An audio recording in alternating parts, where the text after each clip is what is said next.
Welcome, everyone, to DieFall Cypress Episode 4. We were on a bit of a hiatus last week, so that means I don't remember anything that happened recently, but that's okay. We'll figure it out. But welcome back, everyone. This is Episode 4. If you haven't gotten caught up yet, you should have. You had some time. But, yeah, welcome. So, first things first, Stella, tell us how you're doing, and what tunes are they playing now? They're doing, I think it's the Everybody song. Oh, Hi, good. guys. Yeah. Oh, Yeah. Backstreet's back. All right. All right. Yeah. All right. There's a pool party going on behind me, and there's literally nothing I can do about it. And I apologize profusely in advance, but I'm doing great, and I'm Good. glad that we're back. Thank you, Stella. I was gonna bug you a lot about like your time off and playing board games and all that stuff. So, I mean, if you want to go into it, it's fine. You have backing music, so that's pretty good. And I'm sure we won't get copyright stricken at all. So no, we won't at all. What was your favorite game from your weekend of fun and friendship? Oh my gosh. So I had four of my long distance online friends come visit me, and we played board games nonstop for about 7 days. And we basically got no sleep. We went to bed consistently at like 6 a.m., got up at like noonish, and then did it all over again. And it was pretty awesome. We played a board game for about, I think, 10 hours called Twilight Imperium. Excuse me? That's Yes. so long. It is very long. It is definitely one of the most complicated board games out there, and I'm in. definitely would play again. Nice. Okay, cool. Very, very cool. Well, thank you. Nick, it's been a while, man. How you been? It's been a while. What's up? Since I said I'm sorry. No? Anyone? Stained? God, okay. How you been? Was that a terrible like early 2000s rock reference? Okay, yeah, I'm dating myself now. This is good. Sorry, Nick. How are you? No, I'm good. I've been I've been pretty much busy everywhere except on Twitch. Okay. But been having a week. I've been waking up early these days. So I got an energy drink. So if I get a little spacey, just go like, hey guy, just over here. Hey guy, Okay. All right, man. All right. But yeah, sounds good to me. So there's a birthday in the house, but it's like it's a small fuzzy animal birthday. So the lady May. You never to call me that on camera, dude. Yes. Okay. Kiki. Okay. So May A, how have you been? B, where's the fluffy little birthday child? I've been good. I'll go get her. Okay. So we'll wait for a moment for the fluffy birthday child. Oh, there, right there. Oh yeah. So if you aren't Here following she is. May on This is Twitter, Kiki. you should, because there's just been cute pictures of Kiki all day. Giving me So- life. Yeah. Happy was- birthday, Kiki. Yeah. She was looking out the window. She's got things to do. Oh Good. yeah. Yes. Busy Yeah. girl. Very Things to important do. cat things. Birds to see. Yeah. I wish I had very important cat things to do, like nap during the day. Yo, same. Got like cat Meow hair at in my other face. people to feed me rather than making my own food. Man, you know what? I got a great life. That's for sure. Rob, how you been, Yes. bud? What's been Hi. going on? Hello. I've been good. I've been good. There's not high stakes things like cat things going on in my life, but oh no, that's negative. I was gonna say I beat Wind Waker last night, Oh, and I good, hated the final boss Nice. fight. Wait, why'd you? Was it Nice. like super It's difficult? so I've never played dumb. it. No, it's stupid. Anybody that's ever Okay. played the game knows what I'm talking about, because I was literally like, I must be alone in this, and the chat was like, no, everybody doesn't like it. I was like, okay, good, thanks, Oh, great, cool. awesome. Yeah. So Yeah. dumb. Anyway, good game overall. Like, I Shame don't want to ended spoil it for weird. myself, but like, I Yeah. really want to know what it is now. It's and that. dumb. Anyway, other than that, it's just stupid hot in New Jersey. But like, other than that, Yeah. We're all melting. life's been good. Yeah. It's We're got- all I had slowly a melting. I had a week off to prepare for this, So and then is that good or bad? did. Sort of did. Okay, Yeah, good. this yeah. is the dream sequence episode. No, Yeah. where you guys are the DMs. No, I'm excited. I'm excited to get back into it. I was productive to a fault, and I say that because I spent my productivity in places that aren't going to immediately matter. Where I was like, oh, I just got an idea for this cool thing that they're not gonna need to know for a while. Oh, I just got an idea for this cool thing that is never gonna come up. And I was like, a lot of world building things happened. And I was just I had this like super cool like afternoon of just like world building and fleshing things out and note taking and this and that and that and that. And I was like, episode 4's got to happen. How about that, you chump? And how about one of those things? Yeah, how about one of those? So yeah, that's all right, man. But no, I'm excited. World building's a lot of fun, and I can totally. It's so addictive. It's so easy to get wrapped up in. You're like, I have ideas for all the things, and then there's never enough time to actually flesh out all of them. You can always find more. Yeah, I feel that. Well, I have one question for everyone. We'll go around here before we get started. Nick, what kind of shampoo do you use? I use a. I'm putting on the spot here. What's it called? It's an M word. It's an M word. It's an M word. Moroccan. A man. Oh, I was gonna say a man shampoo. It is. Like, it's a man. It's a man shampoo. Man. What do you think? No, it's a Moroccan. It's like Moroccan nice. oil. Okay. Shampoo.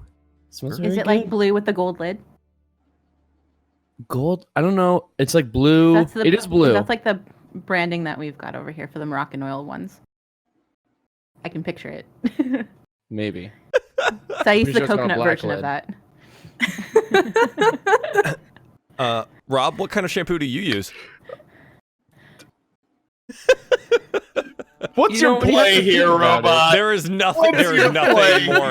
There's nothing. I'm literally just curious. Everything in my being wants to say L'Oreal because I'm worth it, and then flip my hair. But it's 100 degrees in New Jersey, and I'm not taking this bad lad down. So I'm just gonna say Dial for men because I'm boring. Perfect. No, that's totally valid. May, what kind of shampoo do you use? I use 2 different kinds. So like the same company that makes the Moroccan one has a coconut version, and I have that one. But I'm allergic to coconut, so I can't use it consistently. So then I just have like the Head and Shoulders brand that like is technically Carson's that I sometimes use. You like to live life on the edge then. Yeah, I'm allergic to this thing. I'm gonna use that. I may be allergic to cats. Good. My girlfriend's perfect. allergic to dogs and has a dog, so you know I know that feel. And Stella, what kind of shampoo do you use, or do you want to yell outside at the pool goers and see what kind of shampoo do they use? Can you hear that? Yeah, I can. I use 2 different kinds of shampoo also. Mostly because one's really fancy, but if I use it too much, it dries out my hair, so I have to balance it out with a really cheap one. I alternate. I use herbal essences, and then I use Not Your Mother's shampoo, matcha green tea, and wild apple blossom. Yeah. Not Your Mother's shampoo. Joel, is this segueing into a runaway robot hair care line? Like, what is your play here, dude? Dude, literally nothing. Just curious. I have like there's no. This is dead ended. We're done. Like that was the last of it. No, what do you use? Yeah, what do you use? Son of a bitch. Yeah. What shampoo? I'm not actually super sure because Megan got me into these like shampoo bars rather than actual like soaps because we were trying to like cut down on using plastics and stuff like that. And so she like got me a shampoo bar, which for me, like I don't have a whole lot of hair, so it takes me forever to go through anything. But like, yeah, it's just like a little bar. So do you lather it in your hand and then apply it? Yeah, and apply, and then I lather it and I apply to the beard, and then there's like there's a conditioner one, and then I have like pretty good. It's pretty good. But no, there's no. I mean, to be fair, I would love to start a hair care line, but I don't think that's in the cards for me anytime soon. I'm a little bit busy trying to run a Dungeons and Dragons show. Rob, quit getting us off track. So, that being said, Rob, would you like to take us into the show for this evening? Broken him. I would love to. Great, thank you, Rob. Hi, everybody. Welcome to Shampoo Stream. I'm your host, Lori L. I don't know, man. Why does the Roll20 chat say butts, booty, and baton? Are you guys trying to break me? It's working. Oh man, just happy to be back. All right, yeah, I'm happy for you to be back too. Ooh, I can roll as other people. That's neat. Oh, that's so cool. Rob.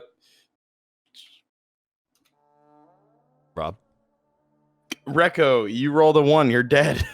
Oh God. Okay. Wow. I don't even have that screen up, so I guess guess single-handedly that joke is wasted. There it is. So since there it is. I'm dead. As everybody is used to at this point, I usually roll for recap. But since we took a week off and everybody's memories might be a little fuzzy, and seeing as I just listened to episode 3 of DieFall Cypress on Spotify, where you can get it along with other podcasting platforms. Yeah. Right and there. also on YouTube, where you can watch it on Runaway Robots channel on YouTube. Oh my God, what a segue. But yeah, so since it's fresh in my head, I suppose I'll take it away and recap the last episode. When we left our heroes, they Recco and Nyara ran afoul of a couple of people in the woods. And Recco found himself with a big old fat crossbow bolt in his back. It hurt like a bitch. And as a great storyteller, I decided that when there is an action set piece and a cliffhanger like that, I drag it out for a joke. And I started the episode on at the camp with some crocodile bites and stuff. And Otis, turns out, cooks a mean crocodile. Who knew? He's a man of many talents. Blacksmith, artificer, crocodile chef. It's great. He doesn't cook for crocodiles. That'd be interesting. You should go into that. Let's multi-class you. Anyway, so long story short, Nyara and Recco make their way back to the camp and reveal to the caravan that they are indeed being followed. And they determine that after some healing and some rest and relaxation, and more crocodile, of course, that it is best if the party splits off of the caravan to investigate investigado just who attacked the beautiful god Recco? that Recco is. Mm-hmm. Yes, yeah. that beautiful yeah, I knew where that was going. bronze. Are you bronze? Bronze. Wow. Bronze. Yes. Yeah. Sorry. Uh-huh. That bronze god. Anyway. Stop. I can't. So they tracked him in an old Scooby-Doo fashion. They revisited the scene of the crime. They determined that they must have a camp nearby, because where else would they go at night? And sure enough, the assailants did have a camp, and so the party ambushed them in an effort to get information. It went places, depending on who you ask. It went well. Depending on who else you ask, it maybe didn't go the way they wanted to. They incapacitated all 3 of them. One of them is alive. So take that information for what you will, and we pick right back up. Recco just coming down from his rage, and the party just coming out of Otis, I believe, had just thrown all of his pocket poisons on the ground in frustration, because the batch was just not great. And they now stand in front of an unconscious, you believe her name was Teriyaki, or Teriyaki if you ask Recco. The only thing I have written down for last week's notes is Teriyaki surrenders. Yep. Okay, so great. That's all I got. I knew you went for the joke. Great. I would be disappointed if you didn't. Roll stream. right. That's where we are. Oh. Okay. Reko's a little tired. Would someone please handle this situation here? I'm a little hurt and... Okay.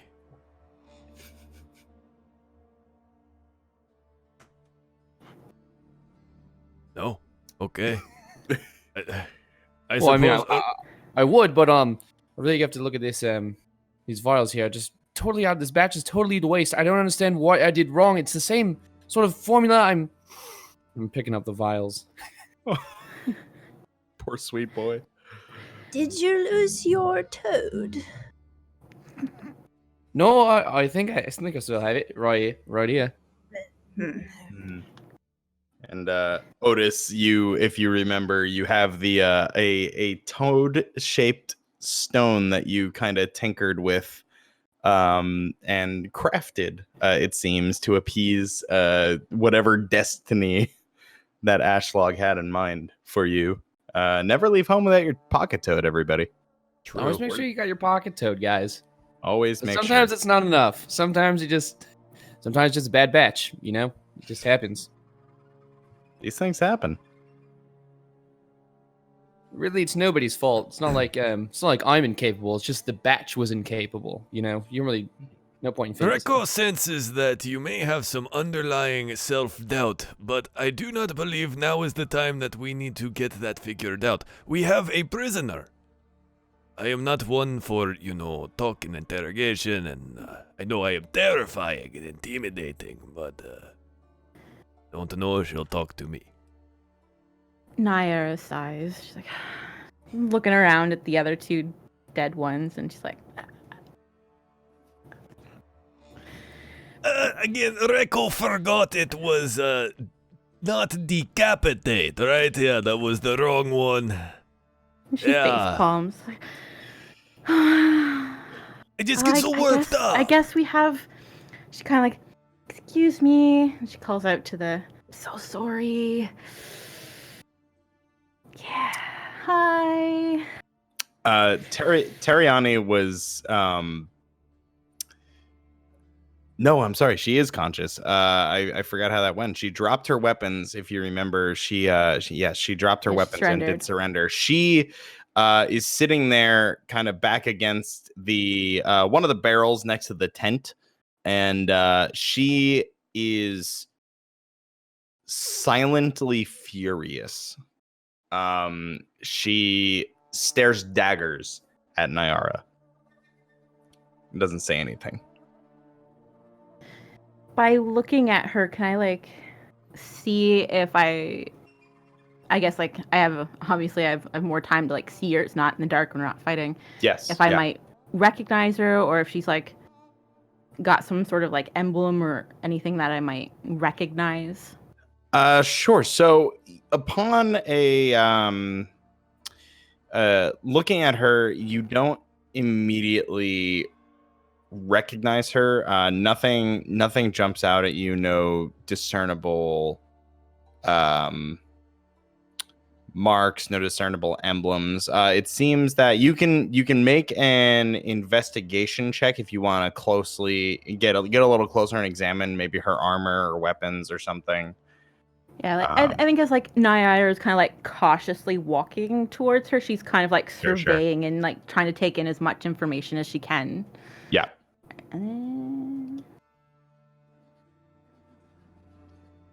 So that was a 10 investigation. All right. So looking at her armor, so it seems as though, let me see if it's defined on their sheets. But it seems as though it's normal. It's normal, like light armor, something that they could easily move silently, like not be encumbered if they're sneaking, something to give them the option to be stealthy. And it doesn't seem to have any discernible like markings or emblems or crests on it.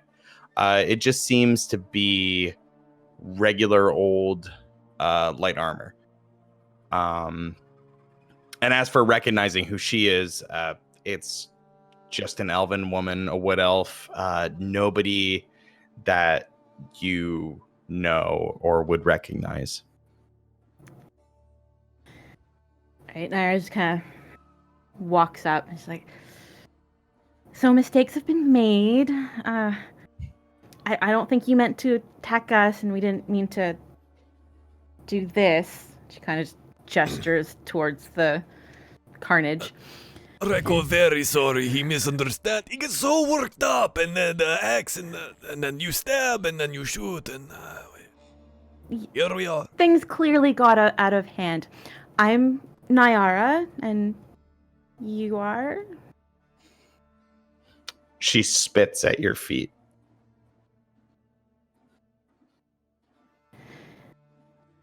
Look, listen, why were you following us? Why did you shoot him in the back? Like this, why did this happen? Why?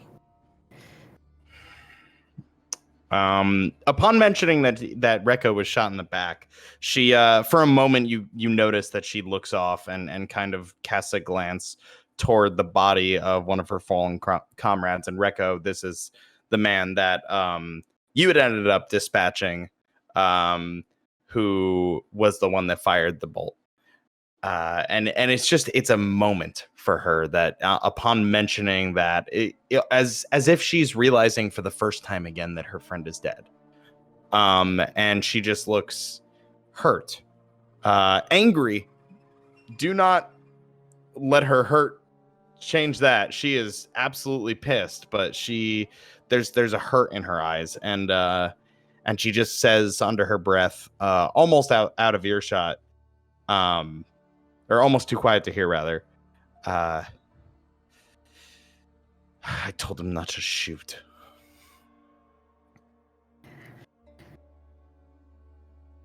He doesn't seem to listen very well, but I don't suppose that's a problem anymore. No. Naira face palms hard. Oh no. Is Reko on wrong? that, she immediately drops any look of hurt and stares directly at Reko, and the words are like venom out of her mouth. You barbaric walking animal. He didn't. He shot you once, and you tortured him until he died. Torture? I cut him with axe. I don't believe there was any torture involved. Reko is not good at torture. He leaves that to other people. But, I mean, he was coward. He shot me in the back. He almost killed me. Well, you attack. I attack back. I feel Reko seemed to be missing something here. Also, now you are a prisoner, and yet you do not want to comply. Reko is not very smart, but this seems so weird. You might actually be cutting out, Joel. I'm sorry, I keep talking over you, and I keep losing you for a moment. That just happens. That's Discord. Yeah. What you gonna do? I got the gist of it, though, so. And I'll know in the VOD, for sure. But, yeah, and on that, she says, you went overboard. It was an accident. He didn't mean to fire. He got jumpy, and you cut him down where he stood. I should have killed you. I should have let him kill you. Probably. I mean, he would likely be alive right now, but what is done. For not wanting to shoot me, he shot pretty well. Naira, I still have the mark back here. Oh, jeez, guys. Well, if no one wanted to hurt anyone, then why didn't anyone say anything? Everyone kept shooting or swinging things. It was hard to get a word in edgewise when this oaf jumped out of the bushes and attacked us. Well, all right, it takes two to tango there, Missy. If can all be this big lug's fault. Yes, you're right. You all had a hand in this slaughter. Wow, that wasn't really what I was going for, but I still don't understand.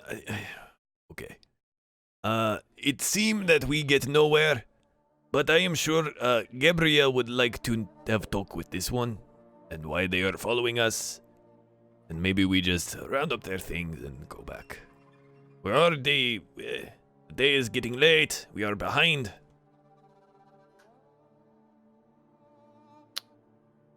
So you would know at this point that I believe it would be about early to mid-afternoon. You spent a good chunk of the day tracking them, making your way back here. The caravan is likely they would Just quickly, I want to interject. Sure. Otis would know exactly how many hours until the next sunset. Exactly how many? It's true. It is absolutely Exactly. true. Otis, the next sunset is in about 3 hours. Okay. Yeah. Yeah. So we wouldn't have time to meet back up with the Yeah, we probably have to meet them caravan. back up in that town. Now, I'm sure if you traveled through the night, you could do that as well. It might be more dangerous, but there's, in order for you to meet them, you would have to hit the road like now. You would know that. All right. Yeesh, it's kind of a mess here. But before we head out, so why were you tracking us? Why were you behind us? What's what game were you folks playing here?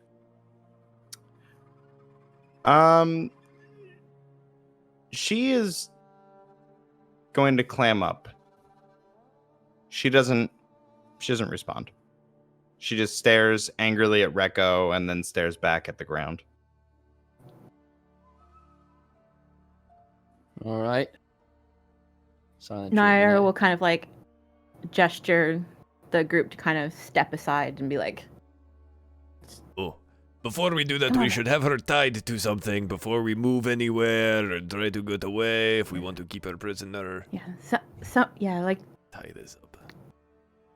detain her in a fashion, and then DM, I would like to detain. I'll search the camp to see if there's any documents or anything that might reveal anything. And I'll be like, position her so she doesn't see me check her friends. Yeah. Rekko will detain and then move her to the other side of the boxes. I mean, if she tries to fight it, then well. Are we like I mean, tying her up? shoot. Yeah. Yeah, like we should at least Make sure like she doesn't bind run. her wrists or something. Mm-hmm. Yeah. I have some rope. I think I'm gonna help Rekko tie up her hands. Mm-hmm. And like maybe her feet until we get moving, because if she just runs, then That's true. Right. Otis tie her up. is We tie also her up pretty good. going to take out his little stone frog, and then he's gonna like kind of close it in his hands, and then the frog starts to croak, sort of just on repeat, and it can be heard within a 10-foot radius. And I just put it in her pocket, just so we know if she's sneaking up or anything, she's trying anything funny. Okay.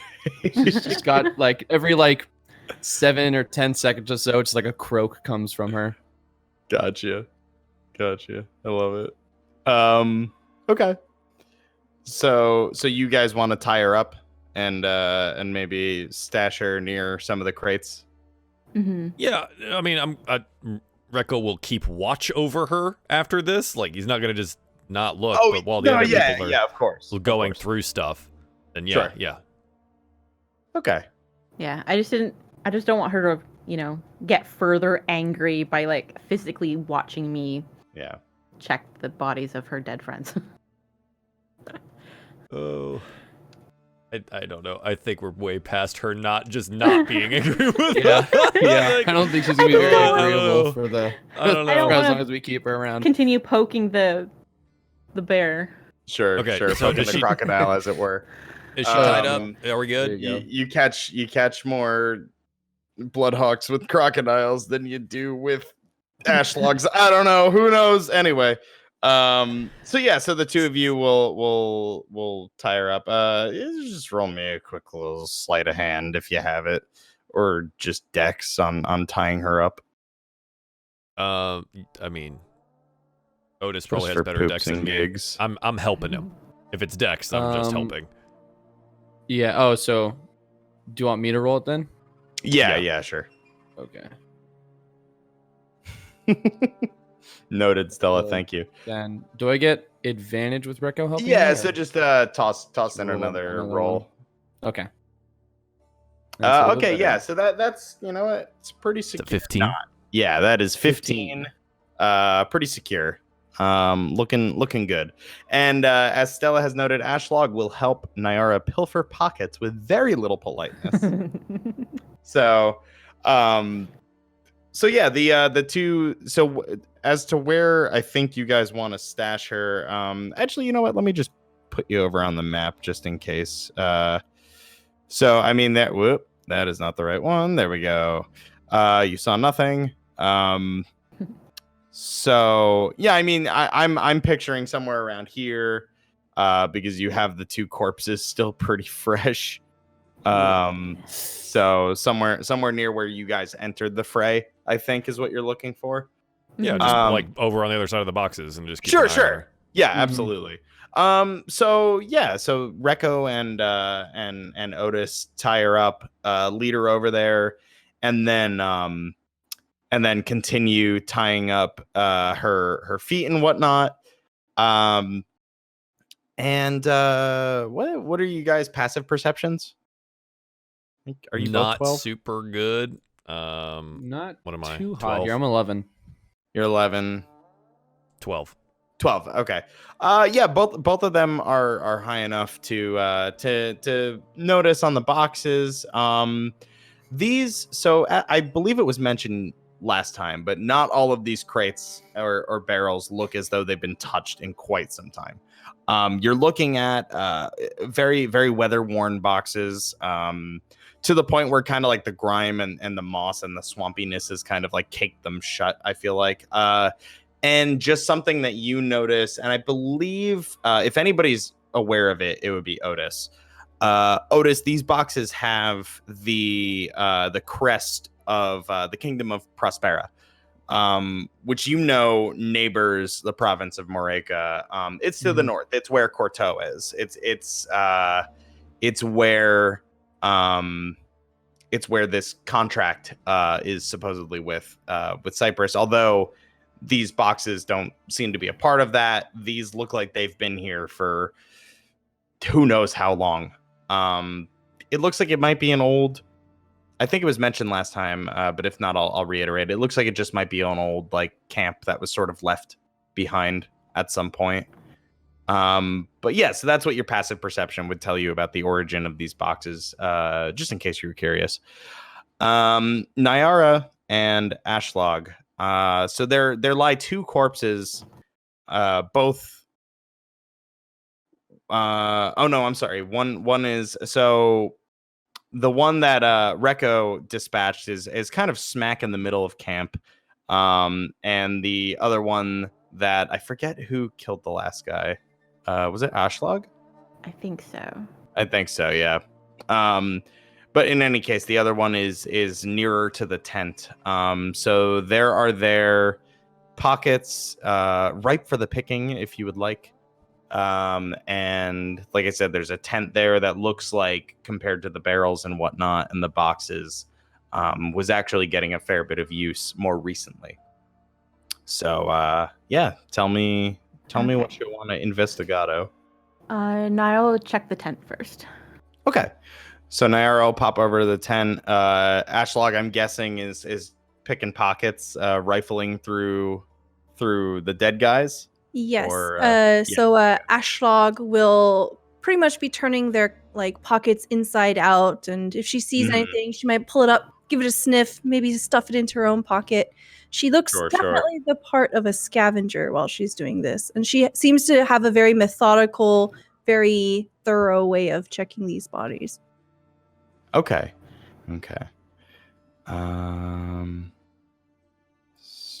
Sorry. Trying to pull up. Oh wow, this is a big document that I have here. Wowie. Okay. So you're picking through the pockets. Roll me an investigado.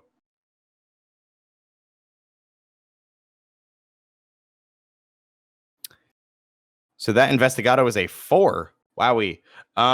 So I mean, that's very well enough to know where pockets are. So you're going through, and it seems that the first. Are you doing this with both of them, or did you just pick one? Yeah, she would have started with one and then moved on to the other one. Okay. Yeah, so the first guy, it just seems like he's got a little bit of pocket change. He had dagger still at his side, because I believe he was firing with a crossbow most of the time. He is wearing, it looks like the same armor, or a similar make of armor as Terriani is. And yeah, he's just got a little bit of pocket change if you want to mark. He's got 6 silver. If this guy has nicer boots than I do, I might even pull off his boots and take them. Okay. So are you wearing like you had scale mail, right? Yes. Okay. So Very clearly does not fit me. It was not made for me. Absolutely. It's all bigger than you. Right? Yeah. So he is wearing a lighter armor, if that matters to you. But his feet are probably a lot smaller than the person that was wearing your boots currently, so these might fit you a little better. And I'm not gonna say it's gonna change your armor class. It's just not the same type of boot, if that matters. Yeah, so if anyone's watching her, you just see her pull her boots off and just rob this dead man of his boots. Sounds about right. Does she put the old boots on him? No, she just kind of chucks him over her shoulder. As Otis and Rekko are setting Terriani down, a loud thud is heard against one of the crates nearby, as it seems Ashlog has thrown her boots at it. Oh. So What are you doing over there? So, is everything all right over there? His boots flying through the air. And didn't look like boot rain today. No, it looks pretty clear. No. Pretty nice day, to be honest. Wouldn't you say so? Look down at Teriyaki.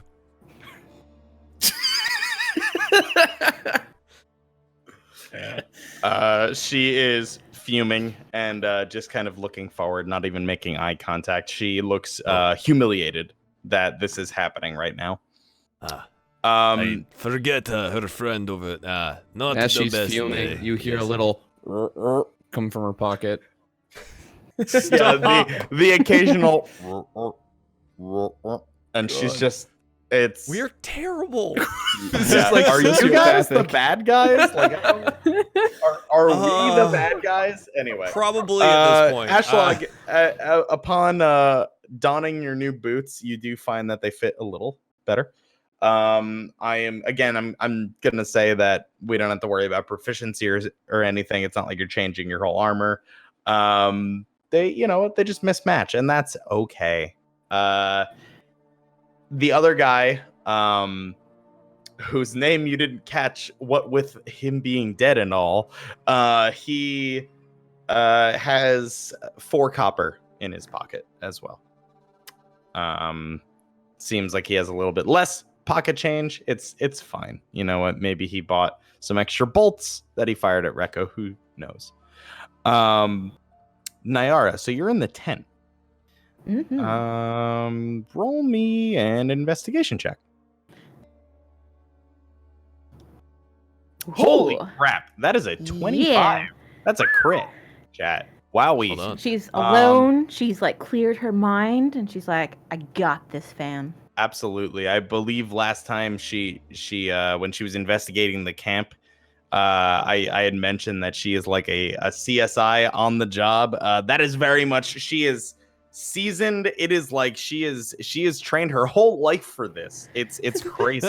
It's my moment to shine. It is as if she's like, you know what? This is my shining moment. So the first thing that catches your eye, and I don't remember if I mentioned it last time, but they're hang right on the outside of the tent. They're hang a couple sets of finer clothes, not armor, like more a step above common clothes, like nothing so opulent as to suggest royalty, but something that's more presentable, like your Sunday middle best. class. Yeah, exactly. Something you might go to like a business meeting with or something. Yeah, like a middle class, presentable garb. And then past that, when you're in the tent, you see there are, as is expected, 3 bedrolls. There lies on a table a couple things that stand out among the usual stuff, like rations and torches and whatnot, and tinderbox for lighting fires. There sit a map of what looks to be the road specifically between Avignon and Versailles, which is the town you started in and the town outside, or that you're heading to, rather. Mhm. And 2 stones that seem smooth. They're smooth to the touch. They seem polished.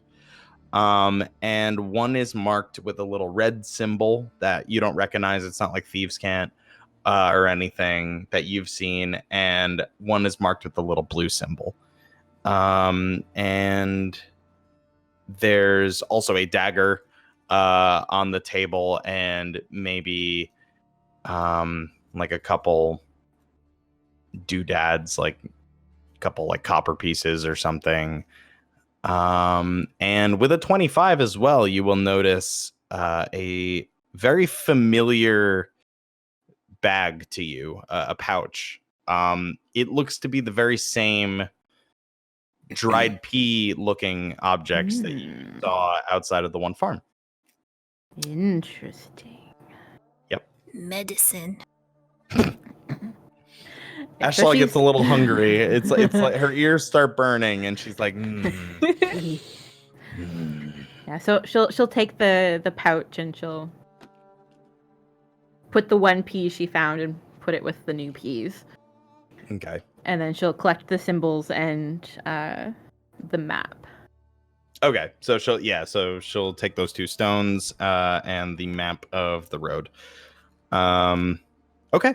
Yeah, and that's everything of note in the tent. I mean, you're like a professional at I Spy. It's crazy. It's like she grew up on those books. You know the ones. If you grew up in the 90s. Anyway. Yeah, so she comes out of the tent and she's looking super excited. She's like, Score. and she'll ask Ashlock. She's like, Ashlock, do you know what these are? And she'll show you the stones.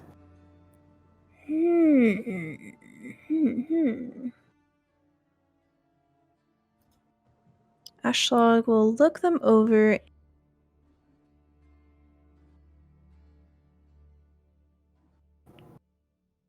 This is really weird because I'm watching you do this right now. I opened your character sheet to look at something, and then it went over to the spells, and I was like, Destiny! Destiny? Ashlog, yeah, she'll take one of her hands and she goes like this. And then her eyes for a split second turn dark as she casts guidance on her. Guidance. Okay, so touch one willing creature. You can roll a D4 and add it to a number. Okay, yep. We are familiar with this one. Ashlog, the guiding light of and the then party. she's gonna check him out. Gonna check him out. So you are proficient in. Roll me Arcana. Oh, Nice. That is another crit. That is a 26. Wow. Wow. 20 on the die. Ashlog, these are sending stones. However, they are not paired. you see her take them and she just kind of clacks them together by her ears. She sniffs them, gives one of them a lick. These are speaking stones. They are used to send messages, and these are not paired together. Oh. Hmm. I wonder. And then she just kind of shoves them back into your hands.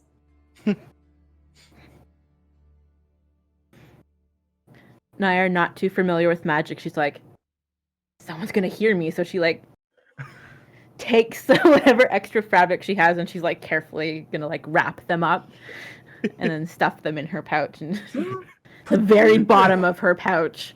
Put them in separate pockets. Oh, okay. She puts them deep in separate pockets, and she's like, Oh, I love it. I love it. That's great. Yeah, so those are your stones. she'll lean over to Ashlog. Do you think someone can hear me? She's like trying not to speak too loud. I don't actually know what sending stones do. I think you use the send message spell.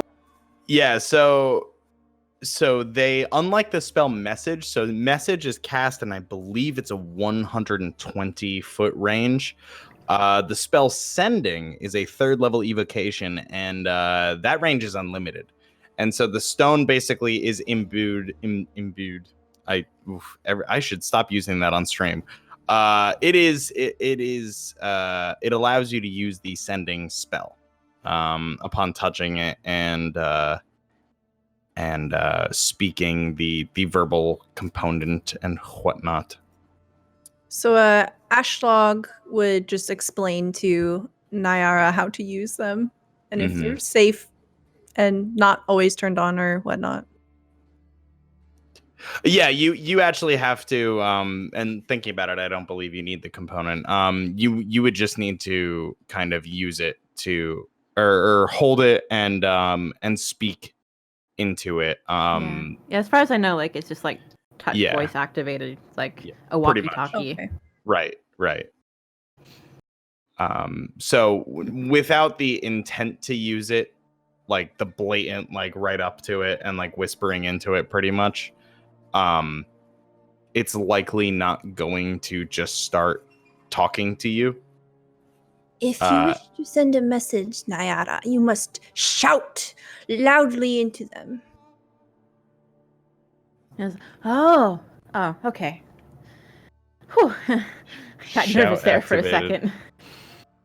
Yes, shout activated, just like my echo. And then she just turns away and continues pilfering or whatever. Yeah. So yeah, Rekko and Otis, are you still hanging out over there? I think Rego's probably talking to Otis. Do you think we should take the other bodies with us, or do we leave them for the birds? I think the birds can fend for themselves. Well, you raise Are you trying to be heard? Are you trying not to be heard by Terriani? No. God, Yeah, no. no. Just No, we're Rego's just standing yeah. like in front of her, casually talking, just Yeah. talking to Otis. It's like, well, I mean, I guess they gotta eat. Back home, after battle, we would allow the enemy to take their casual dead, take their dead, to be whatever their tradition is. But this is not a war between tribes. This is just coward shoot me in back, I get retribution. So not sure where this fall on. Where? Yeah, do you understand? A burial by sky. Vicious. Yeah, the only thing I'm worried about is carrying these bodies across the swamp here. Don't think they'll really kind of keep. You know what I'm saying? This might be a little bit of a sticky situation, maybe quite literally in a few days. Yeah, of course. Reiko understand. He now addresses Teriyaki. What do you think we should do with him? Are you? These are your friends, are they not? Are you so savage that you wouldn't let me bury my comrades? Oh, is that your tradition? Is you bury? Yes. Reiko not from around here. We burn ours.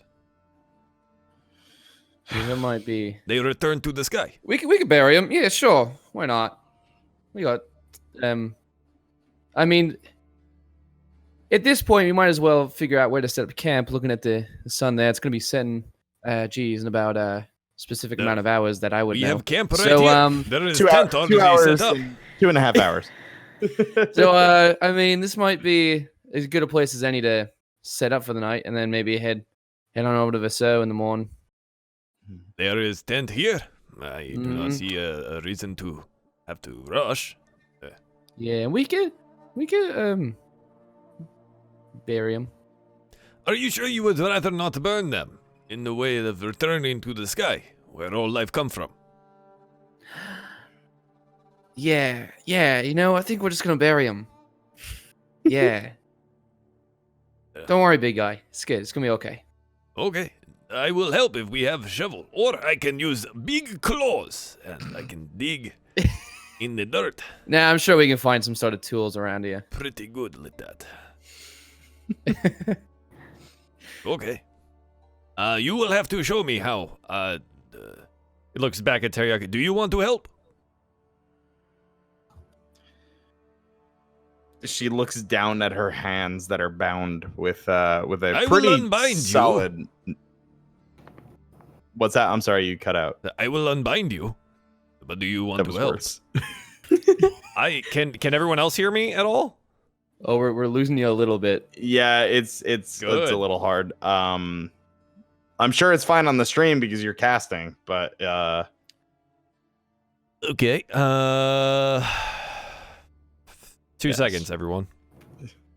Shout loudly into no, don't. shout directly into the sending stone. Oh. Okay. Look. All right. I switched hosts. Did that help? I think so. Far, so good. I mean, so far so good. Okay. Now There we your- go. Now your camera's blinking, so Everything looks great on my end, which okay. is that's As long why as it's it looks wild. great on yours, that's weird. Okay. Okay. Strange. Yeah. Ahem. All right. Reiko say, Yes. I will unbind you, and you can help. She looks down. I think the sadness is starting to creep onto her face, and she nods. Good. Good. It is good to bury your friends. Okay. Otis, do you have a dig tool? Well, I don't really carry a shovel around, but I'm sure we can find something to use around camp, can't we? I look over at Terry. She gestures over toward the toward the tent, and she says, "The barrel on the right. There's a shovel leaning against it." Oh, good. Good. Where do you think we should, go off a little bit of a way, kind of up there? I will find a spot. It is fine. You just watch her for the moment, and she can help after a little while. Yeah, Seems of a course. little tired. Reiko will go find shovel. Tired is certainly a word for what she seems. Still can't believe. I can't believe you've done this. I can't believe you've done this. As Ashlog, after she finishes, will head over to Terry and Otis. She just leans in towards Otis. She goes, "Has that one spoken yet?" Really, now that I think about it, no, but we've done a lot of speaking. But well, looking at the sun here, it's gonna be setting pretty soon. We figured we just ought to set up camp here for the night, and we also promised to bury her dead. She is really persuasive. You see Ashlog stomp up towards Terry, and she just kind of throws her hands up, and she goes, "Answer!" And she'll try to cast command using answer as the command. Oh my god. Okay. Oh boy. One word command to a creature within range, and they must succeed on a wisdom saving throw or follow the command next turn. Sounds like a plan.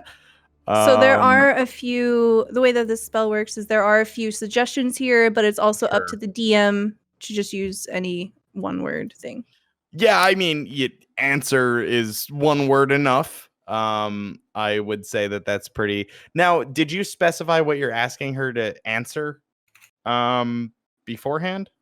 No. Okay. This lasts a round, which Yeah, I think is it lasts a few minute. seconds. Oh wait, one round. So yeah. So probably about a minute. Yeah. Okay. Sure. So that is a, what did we say, wisdom save? It has to beat a 13. A 10 does not beat a 13. What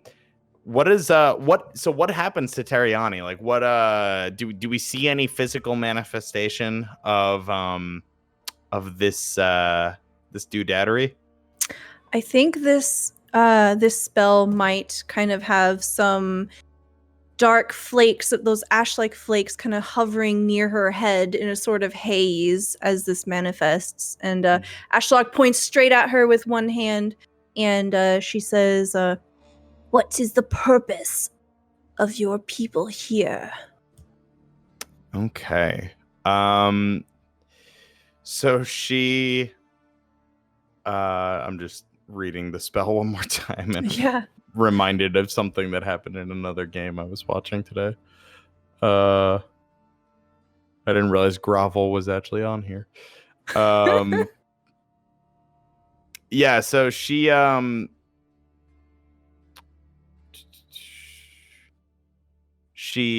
seems to soften. It's strange. She doesn't completely drop her attitude. Her emotions are still very much there. She's not a zombie. She's not complicit. She's not she's still herself.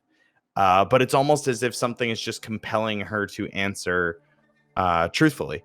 And so she just says, "We were to warn the nearby farm of the Cypress company's inability to perform their job, as is evidenced by your shoddy craftsmanship, or workmanship, rather. Work, no ships." Well, And then Ashlog will look over to Otis and just kind of like ask away quickly. Why were you following us then after?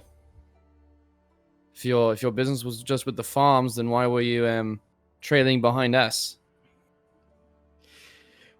We were tracking your movement so that we may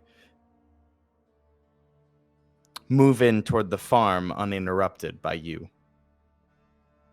We wanted to see where you were going next, that you weren't going to turn around.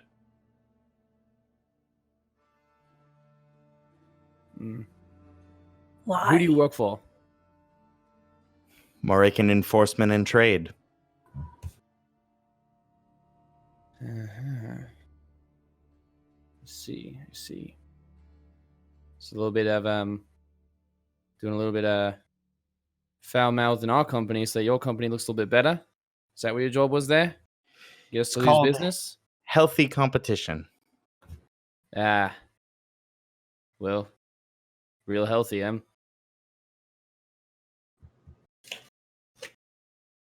Where were you supposed to go with your information? Back to our company's headquarters in Versailles.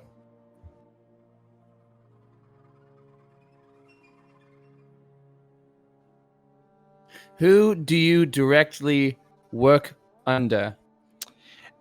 And I would say at this point that it's been a minute, Ah.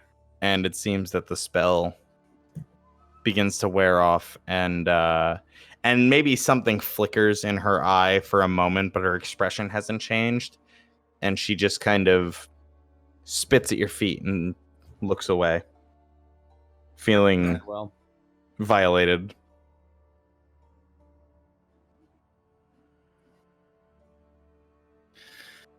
well, suppose we ought to set up camp for the night.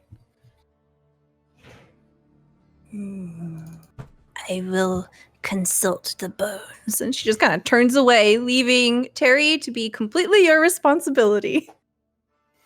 Right. Well, Consult bones. suppose the dead won't bury themselves, eh? Let's get on with it.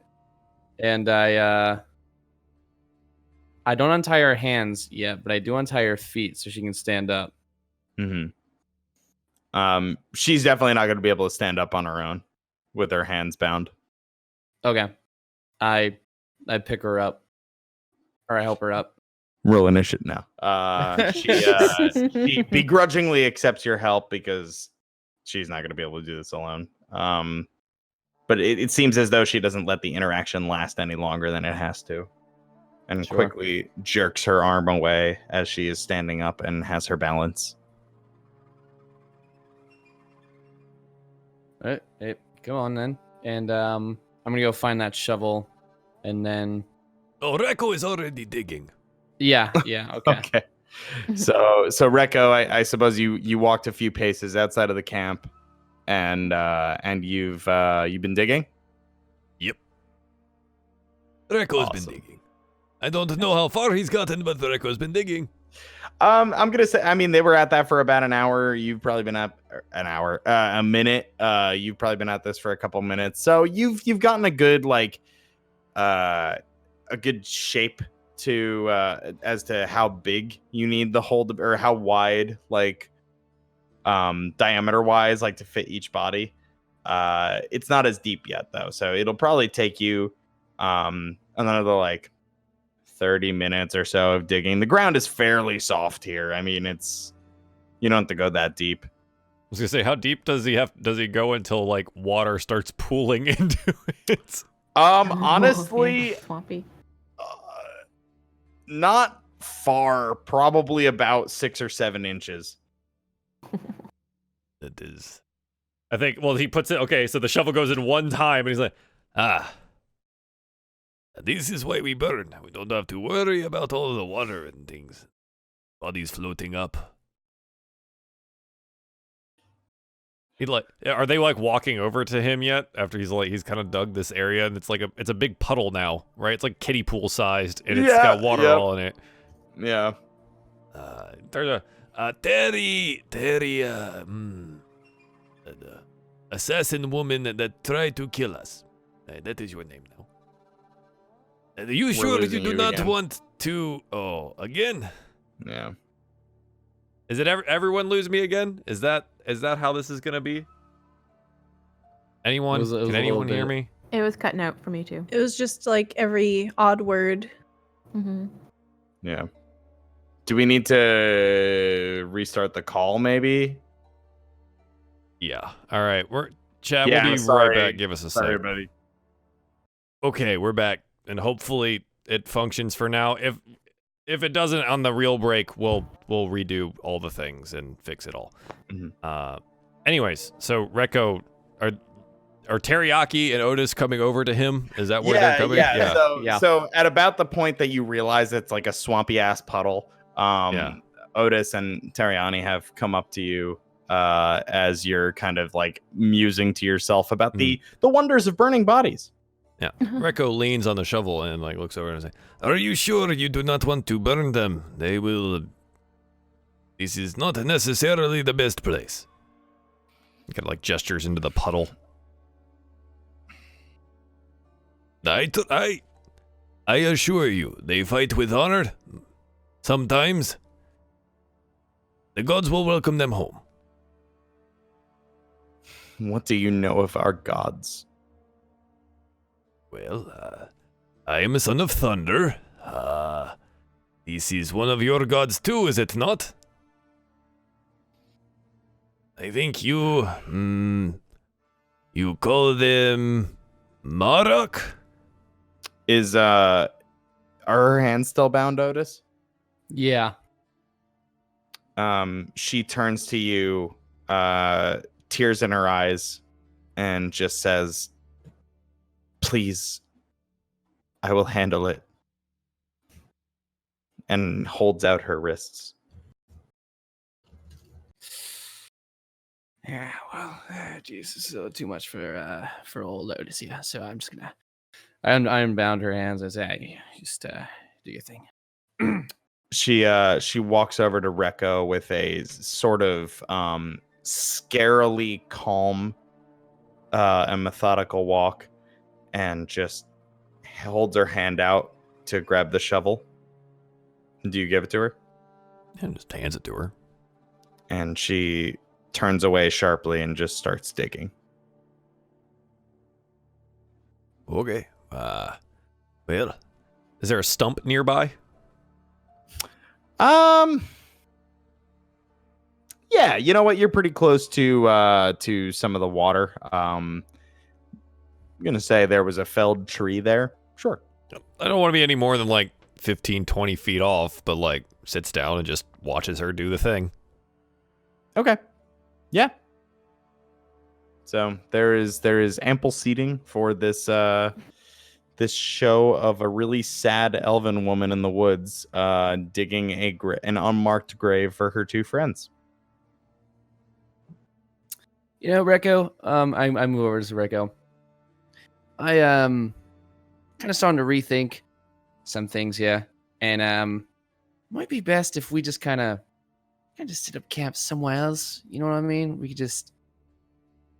I don't think, as we watch this scene here, I don't think she's got a lot of fight in her. You know, I think she I think we're good if we just kind of back out of this one, huh? No, whatever you think is best, Otis. Again, custom here is different. Just the practical, I think. Sure. If you think we go, then we go. But she seems busy. Yeah, well, you know, I was sort of thinking maybe we just kind of, leave her to her own devices. I don't think she really to leave her here. Has a lot left to do. Is there no justice for them attacking us? Well, should I have just killed her as well, and then justice be done? Well, I think maybe there's justice in us, kind of just leaving her with her life, you know. But what do you think? How can she live with the shame of not paying penance for her crime? Well, I think she might have. I think they paid for it with If she has not paid, she live. She will. Listen, big guy. I know you guys do something a little bit different.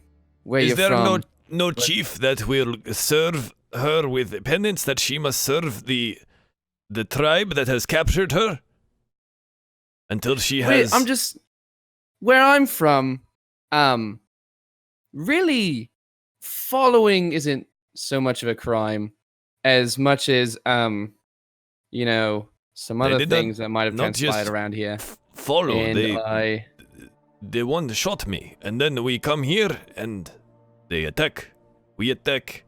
We fight. Some die. That is the way of it. I almost die if it was Yeah. not for my destiny and Baba. Well, I think her destiny kind of lies around maybe cleaning up what might have transpired here and sort of going on her own direction. If you kind of catch my drift here. Well, big love. I am sorry I do not understand everything, but if you think this is the way to go, Reko will follow. Do not worry. For me, I could not live with the shame knowing that I had lost, been captured, and then not served. But if this is the way of it. Let me see what the others think. Maybe we can kind of rendezvous here. I kind of motion towards Ashlog and Nyara. Mm-hmm. They kind of like, we're gonna kind of got something think. We got a think tank going on over here. Think of was think. there only one shovel in the camp? There's boop, boop, boop, boop, boop. No, there's probably another one tucked away in the tent somewhere, like kind of near the edge of the tent. Naira wants to grab a shovel and help her. Okay. Yep. So you grab a shovel out of the tent and you head a little bit out to where she is digging, as I suppose Otis is pondering what to do. You said, Otis, you wanted to call them over. Do you try to talk to Nyara at all? Yeah, or if she's digging, then like calling over Ashlog. Ashlog's probably like busy just rolling bones, and she's like pondering over things, drawing things in the mud, and then she's like and then just kind of scuttles over, and she's like, "What is it?" Well, I was just thinking about this sort of conundrum we've sort of found ourselves in, and was wondering if it might not be sort of a good idea to kind of leave this woman to her own devices here. It seems like this was a big misunderstanding, and that there really isn't. We don't really have a place here anymore than what's already transpired. She looks over at the pair of the women digging. She says, "I know exactly what to do." She rolls her bones.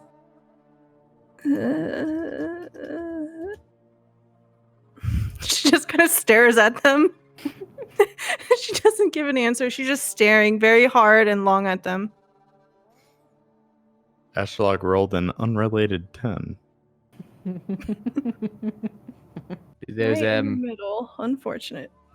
There's been saying anything, or Ask again later.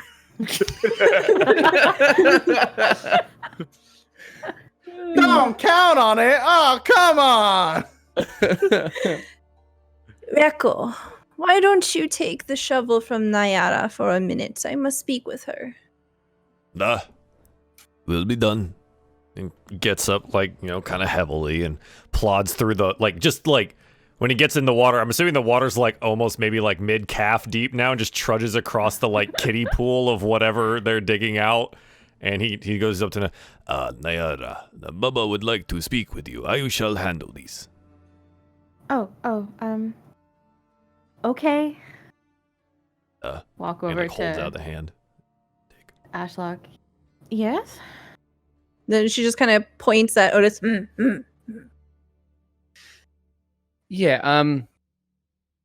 Listen, we've kind of did a bit of a bit of a misunderstanding here. I think you might understand that.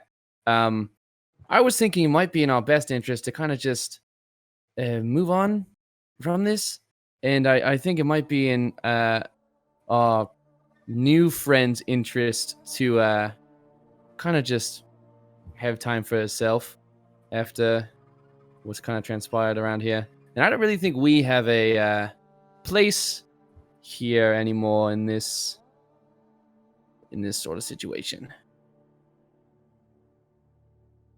Nair will look at Tariana and or Tariani. Tariani. Can I maybe do an insight? Like, can I see like how obviously she's gonna be physically exhausted, but just kind of give her the once over to see how she's looking with an insight.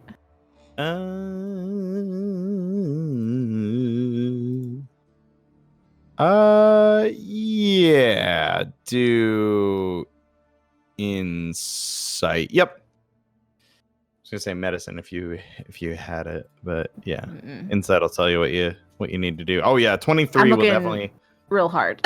Yeah, look real hard. Those eyes are just like it's kind of like you get like the click, like the shutter click, and then suddenly it's 4 times vision. Click 8 times vision. Enhance. Yes, Robo, that exactly. Enhance. Yeah. So Nyara, you see, so Reko is working on the railroad all the live long day, but Tariani, it looks like, she is digging.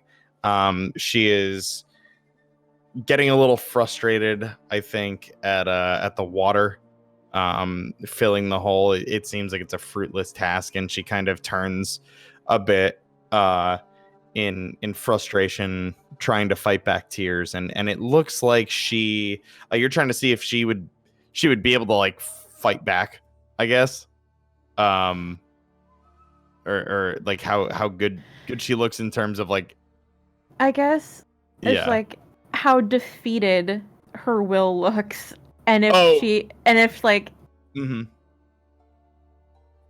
does look at like Reko or any of us with like, she would stab us if she immediately had the chance. You get more of a vibe of, I'm hurt, my friends are dead, I'm in the swamp, I want to fucking go home.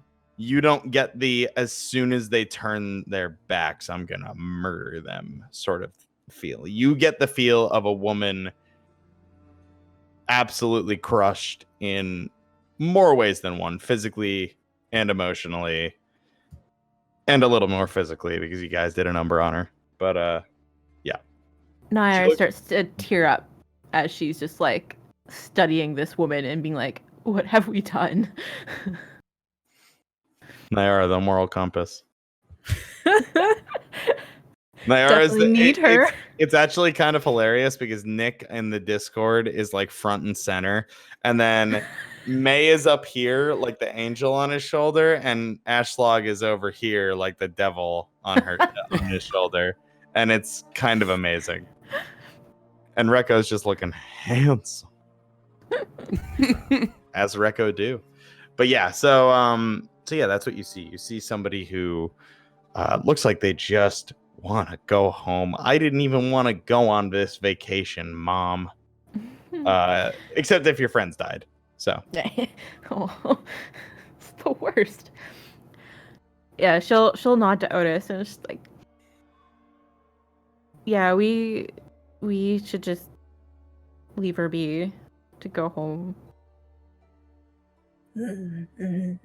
We should maybe give her some money or something to help her get home. Yeah, that might be kind of maybe kind of fair here. Something to give to the families of these poor guys.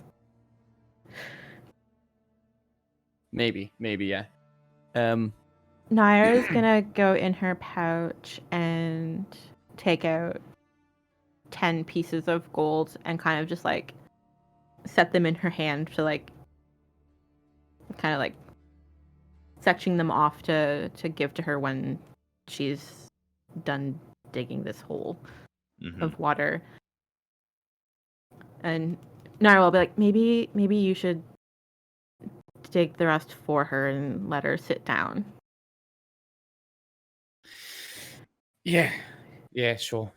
I'm gonna go over to Terry and try and,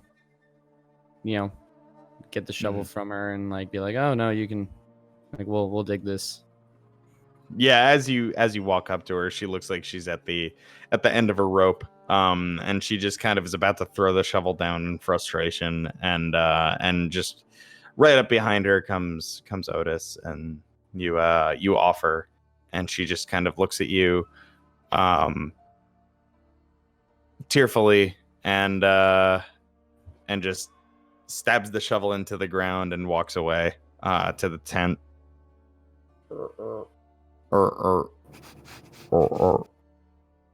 Yeah, pick up the shovel, start digging with Rekko. Yeah.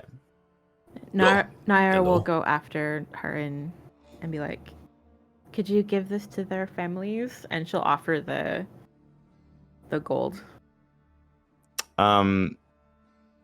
She looks taken aback for a moment, and just quietly looks down and holds out her hand to accept the gold. Doesn't really say anything. Ashlog goes and sits on Rekko's stump, watching them. Just kind of,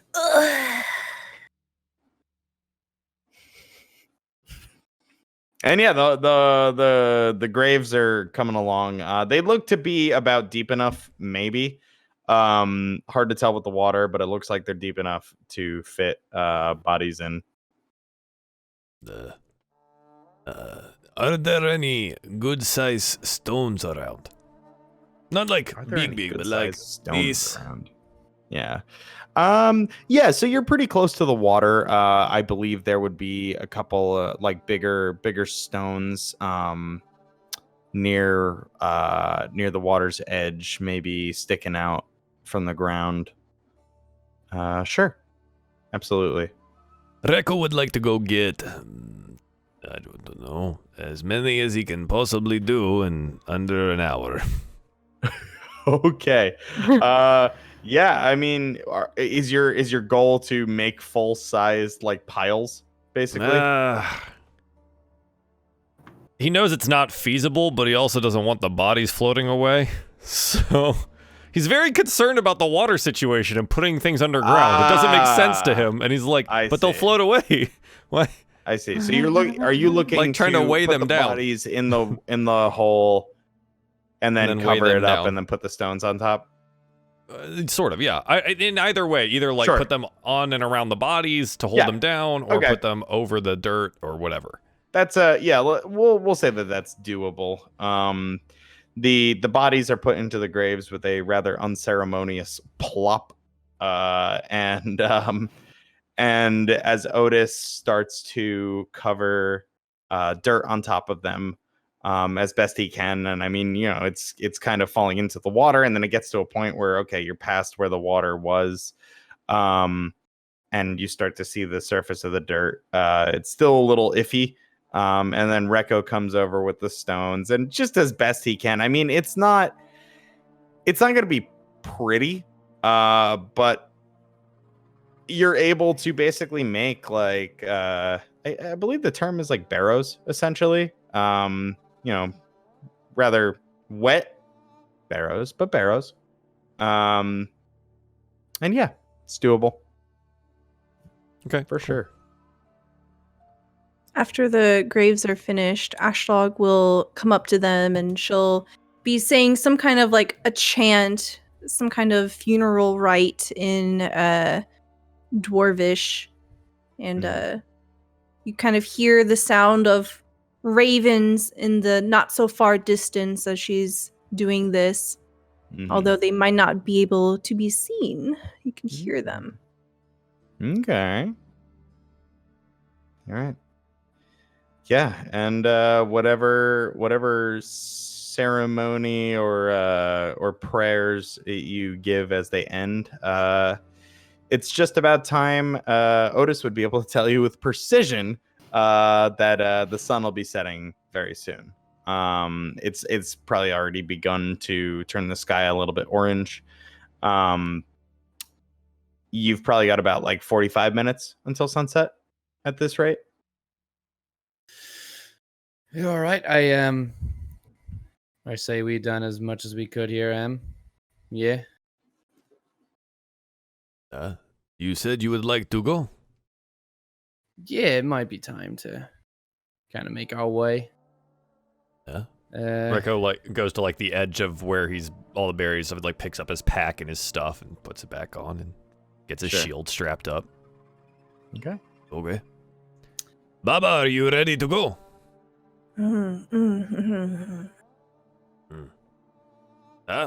Let's go. All right. Look over to Terry and I just like give a nod. She does not nod back. Weird, I know. But Yeah. she just kind of looks forlorn at the graves. Yes, kind of expected. Recco, make a perception check. Rekko would love to. Oh, that's a 5. That is a 5. She doesn't seem as angry as she was. Still not cool, but does not seem as angry as she was. Rekko not even looking over there. He is already eyes down the road. He is ready to go. Okay.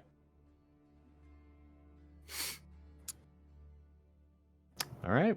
And so I guess the party will exit the little camp here. As we are leaving, Ashlog will turn to Terry and she will say, "Having a soft heart in a cruel world is courage." Pat, pat.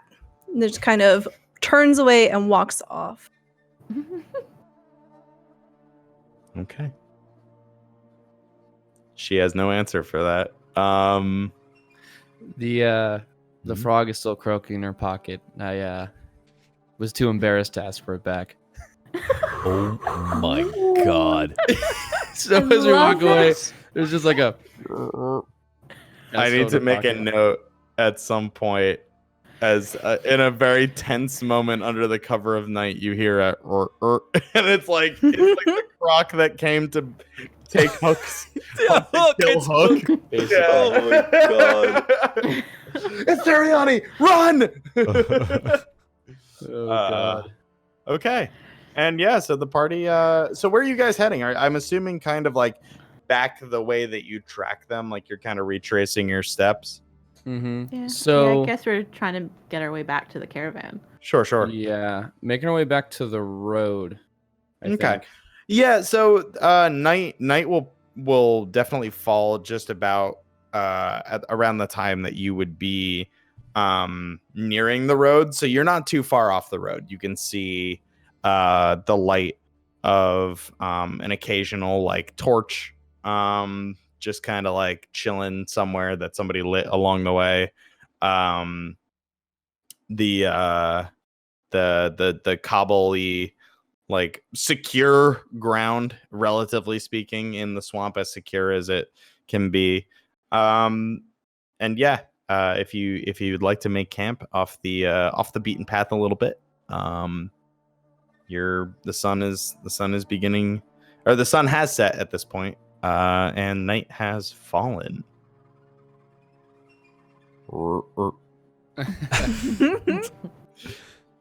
Yeah, what's It is dark and Rekko has trouble seeing at night. Can we maybe make a camp here? Yeah, I second that. It's been a long day. Yeah. Rekko would like to make small campfire. Set Sure. camp. Sure. To the So side you of guys the road. are. I'm sorry, you cut out again. Just want to make camp side of the road. Gotcha. Understood. I am so sorry that this is You're good. happening. We speak Joel. You're gonna have to start pantomiming. It'll be charades. Just Yeah, sure. that must have been great for the audio listeners. Sorry. Yeah. I pantomimed lighting a fire. Anyway.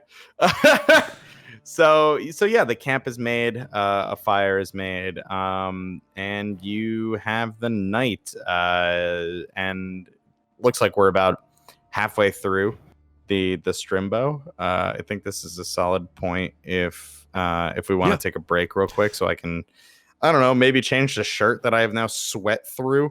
Perfect. It is stupid hot. Yeah, it's very warm. Okay, chat, we will be right back. 3 to 5 minutes. We're going to take our first break here for a Cypress and episode 4, and we'll be right back. Hey guys, just want to jump in here real quick, and again, thank you for tuning in tonight. Super duper appreciate it. The second half of DieFall Cypress will begin here shortly.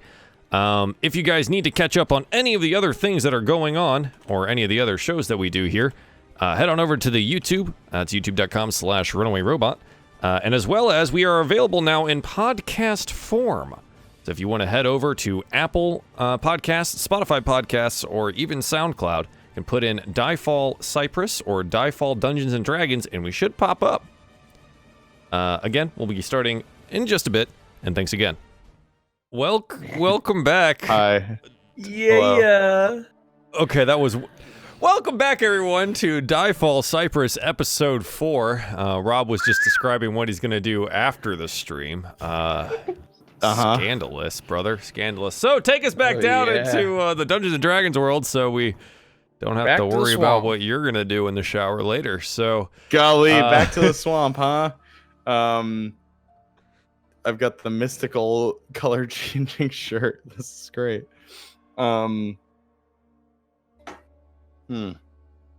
That's some good H2O. Anyway, so back to the swamp. The party has set up camp a little ways off the road, and it's nighttime.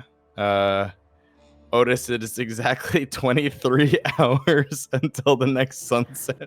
I forgot that's a thing you have. I'm gonna have to start really thinking about time. It's great. It'll just be for when you ask. The time at the tone is so if you all would like to I don't know, what does the party want to do for the night? Are y'all tuckered, or do you want to plan your next move? Take us into it. What's happening? Otis, can you please make us some bites? Your bites. Yeah, absolutely. And I pull out the crocodile and my cooking kit, and I start getting some croc going. All right. So the smell of delicious crocodile bites wafts through the air. And Otis is cooking up some grub. Otis, I guess you're out of pocket poison. What are you gonna do to season this one, man? I'm gonna grab the little shock badges that I have. What? I kind of before I start cooking the meat, Otis sort of prepares it with little shockies, and then he's gonna just cook it straight that way.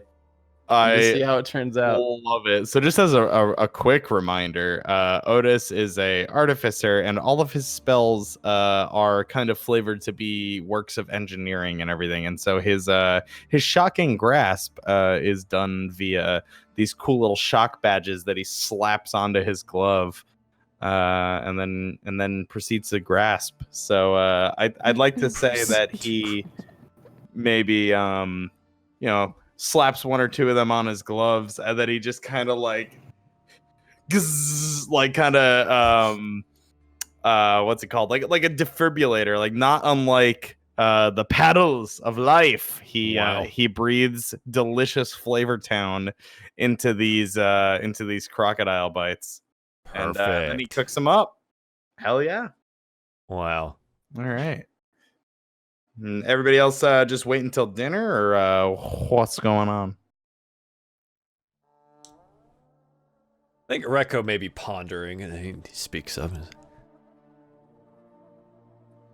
Will this be problem later? Should we have just killed her? As I'm like searing this crocodile. Well, I don't really think she's much of a threat to us anymore. It's kind of 1 on 4 on this point, and I think we've proven that we can sort of hold our own in a scrap.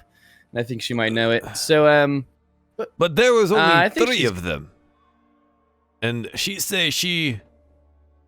Oh, I wasn't there. Never mind. I don't know that she worked for Moroccan Enforcement Company. Never mind. Rekko says nothing. Moroccan. Maracas. Do not Rekko, worry, Rekko. We have destiny. I not worry for me. I worry for my new friend. Mm. They have a little destiny too. Oh. Residual destiny. Hmm. Secondhand destiny. It's like a contact high of destiny. Yeah, so He just as strokes a his reminder- his jaw spikes a little bit. Like, There. I suppose if she make trouble, we handle it again. exactly. Destiny shall protect us. Then destiny shall protect us. Yeah. Sounds good. Now who's hungry? Oh, Rekko is hungry. Yes. All right, yeah, passing out the bites, man. Croc's good. Yeah. Interesting texture that this time around. Yeah, tried something a little different. You like it? It's interesting. Well, I'll take it. That's a word. I feel like it might be a little chewier this time. Yeah.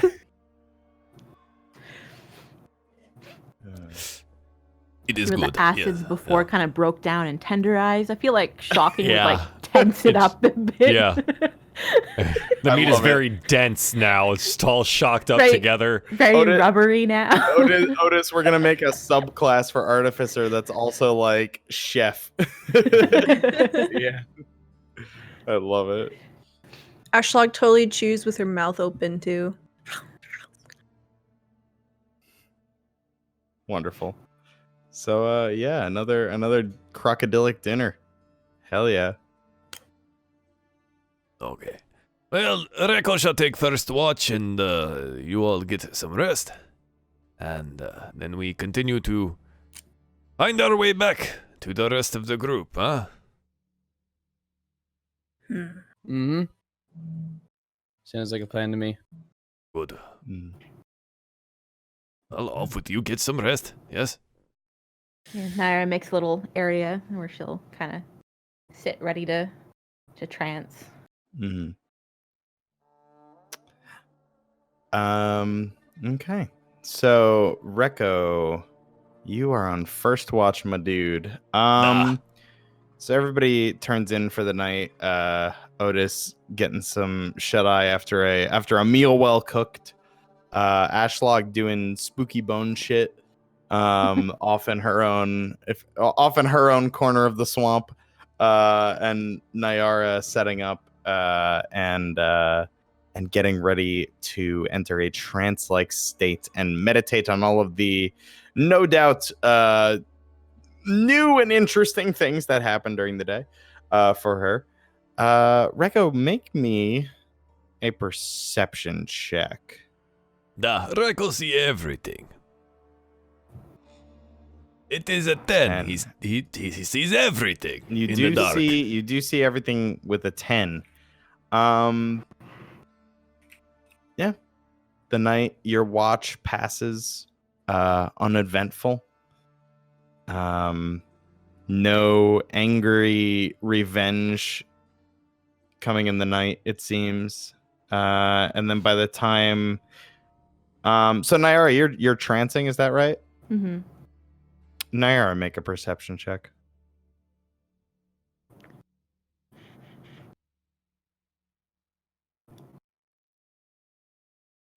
She I'm sees way perceptive. On a 22, Nyara, during your trance, it doesn't seem as though it's enough to take you out of it. But maybe, do you have? So, what do you? If I could put you on the spot here for a moment, what are you seeing during your trance? Is there anything on the forefront of Nyara's mind that maybe she's reflecting or zeroing in on or reliving? I think she's like reliving on, she's upset that 2 people died when she was hoping that they would all have lived, and she's just kind of like replaying the event over and over, kind of thinking like, was there anything she could have done differently? Mm-hmm. Okay. And yeah, so you found yourself reflecting on you see the battle over again, and almost from every angle, like you're seeing it as though there's a camera on each person involved in the battle, and you're seeing every move made when it's being made, almost as if it was in initiative order. And so you're seeing everything kind of as an interloper, as an outlooker, and for just a moment during that, you hear a deeper voice that you're not familiar with, and it just says, "Almar, are you there?" And it echoes through your head as though it's part of the scene. And your trance continues.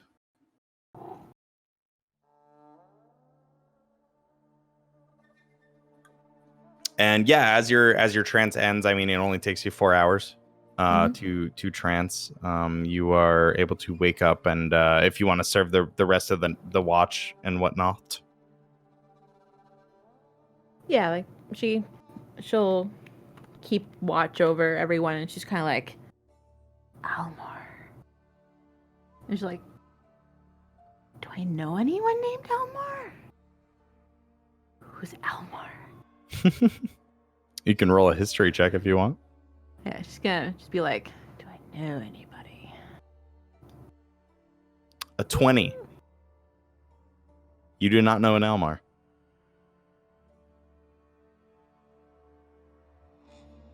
As she'll just kind of just keep pondering this. And she's like, was there somebody else there? She clearly doesn't remember. She's got the stones. And she's just gonna be like, kind of just, as she's watching out into the night, she's kind of maybe getting a little more worried that there was maybe somebody that was going to be like meeting her at the camp, and she's like, is someone coming? And she's gonna be a little more paranoid during the rest of her watch. Mm-hmm. Sure. And as night turns to day, the sun slowly rises. The birds, the crickets, the toads, everybody in the swamp, all the aminals and whatnot. Maybe not the crocs, because they don't typically wake up this early. They're sleepy boys. They like to sleep in a little bit. The swamp comes to life slowly, and day is upon you. And everybody is awoken feeling refreshed, rested. Any I don't know, rages or breath weapons or spells are back. It is if every wound that you took the day before is gone. Magic. Feel fantastic. Praise be to the mother of the marsh. The mother marsh. Rekko's doing some calisthenics, stretching, touching his toes. And then he goes, oh, yes, this is good. I am ready for a good day. All right, we got a lot of road to cover, so I say we just hit it.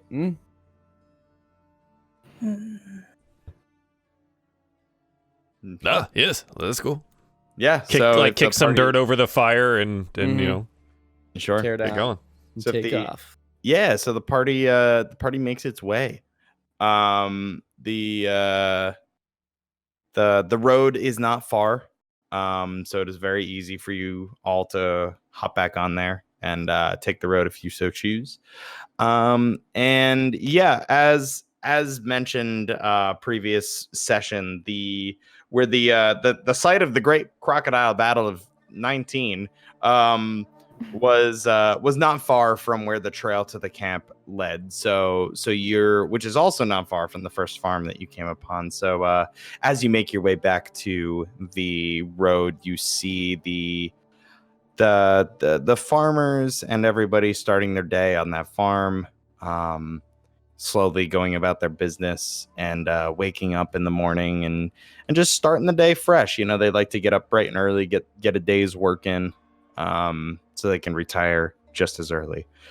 And so you continue to the west, and the path toward the next farm is relatively uneventful. You pass the odd traveler on the road. They don't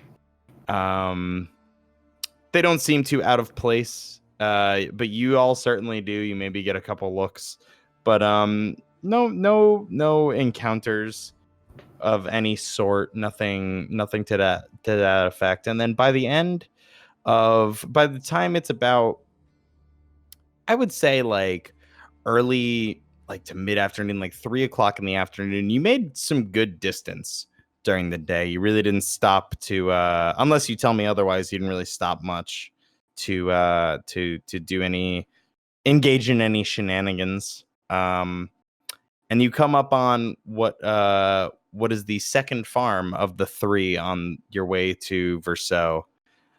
And this was the... Did you come to this farm? We've only been to one. Oh, farm. yeah, You've I only don't been to think one. Yeah, okay. Yeah. I'm forgetting what was written in my notes and what actually happened. So yeah, so as you come up on the joys of DMing, everybody, if I can peel the curtain back for a moment. So you come up onto this farm and again you see people, and this is again in the middle of the afternoon, so people are starting to wind down their days, and you probably get a friendly wave or two, and maybe a couple glances that last a little longer than is socially acceptable, because I mean Rekko is just glistening in this sunlight. It is a beautiful day. He is shiny, and Ashlog is the exact opposite.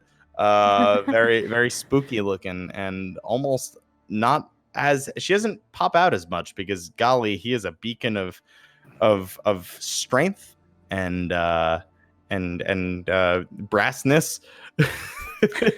Thank you. Bronzeness. Bronze. I will never remember. I'm the worst. Bronze is the one. I'm sorry. It matters dearly to me. I promise. I'm just stupid. And so yeah, you pass by the farm. Nothing looks out of sorts. It's just another stop. It looks as though you're seeing a couple of like empty sacks that were kind of tucked over to the side. So it does seem like the caravan did end up making its way here and picking up its yield, and definitely made its way toward the next farm. If you would like to keep going on the road, you can do so. Oh yeah, sure. Naira's gonna check for dried peas. The peas. Yeah, so Naira, you can absolutely spend some time investigatoing and walking around the perimeter of the farm. Yeah. So I need to be on Roll20 to be able to see this. That is a 15 investigato. So a 15 will show you very much it's, you knew to look for it first, in the same spot, similar spot as the last farm. You do see the same thieves' cant symbol. However, And as a reminder, that means to you that this is marked as a target. However, you don't see any evidence of like any pouches of the dried pea looking things. You don't see any foul play, nothing on the fence other than that thieves' cant carving. You don't see any evidence that anybody was interfering here. She'll make a note of that in her booklet. Yeah. And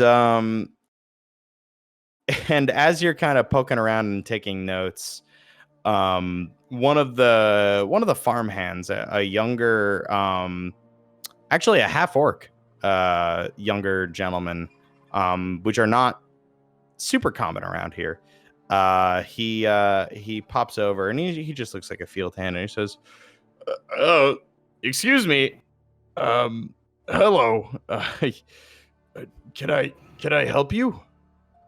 Oh, hello. Good afternoon. Was the Cypress caravan through here earlier? Oh yes, it was. Gabrielle was here. She picked up our contribution to the caravan. Are you with them? Yes. Excellent. We're just making our way back to them and just Okay. making sure everything went smoothly. Yes, absolutely. Everything was great. No problems whatsoever. We had a very good season this time. Oh, good to hear. Okay. Well, sorry to bother you. I'll be on my way. DM, Oh, no. You have an excellent day. DM. is he hot? Is he hot? DM. Thank God somebody asked. because I was- Someone had to do it. He's a pretty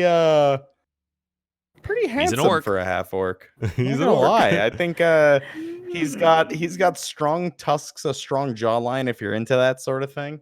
And he has it's weird because it's kind of like juxtaposed with his softer features around the eyes and everything. Like he looks like he's got a strength to him, but a gentleness to him. He looks like just a stand-up guy. And that ass don't quit. That is the ass of destiny.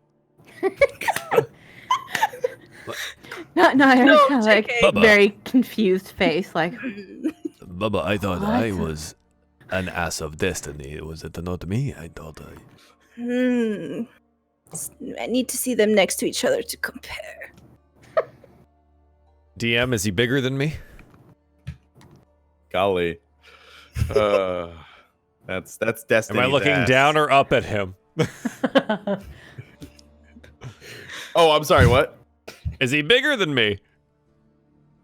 You're cutting out for me. I'm sorry. Is he bigger than or shorter? Oh, is he bigger or shorter than Rekko?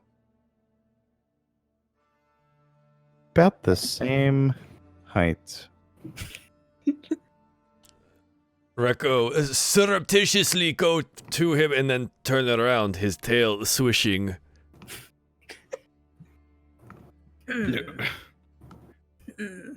Hello. Bubba, what do you think? Did you ask what he thought?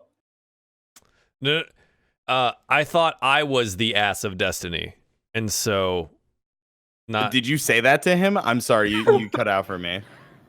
I said it to Ashlog. Yes. Yeah, We're I said- comparing their butts right now. That's yeah. Ah, so you're standing next to him. Yes, Rekko, yours is better. Duh. And he crosses his arm and proudly walks away. Yes. Nyara blushes as she's hearing this conversation. Oh yeah, you guys really take this Destiny stuff seriously. Do you not? No, yeah, of course I do. Of course I do. Have you not seen how Rekko shine in the sun? Destiny Yeah, all around him. yeah, he does. Serious Sure does. business. This is content. You're welcome, everyone. You're welcome. So yeah, if there's nothing else to be investigated, asses or perimeters alike, you may continue your journey down the road. Okay, so yeah, the journey continues without a hitch. You are just outside of where the third farm is. You're just starting to see it as the sun is setting, which Otis would have told you was happening around this time. He always has a way of just knowing when the sun is setting. And yeah, so you're coming up on what looks to be the third farm, and you still haven't caught up to the caravan. They most likely are a little bit further down the road, or even in Verso. Gabrielle did mention that it was a 1-day journey that was stretched out into 3, just in case. And so maybe upon splitting off, she decided that she wanted to pick up the pace a little bit and report what had happened to the Cypress company headquarters in Verso. But as far as you all know, she may very well still be on the road and is nowhere in sight of this farm. But yeah, so the farm is a little bit down the ways from you, and the sun is beginning to set. What would you like to do?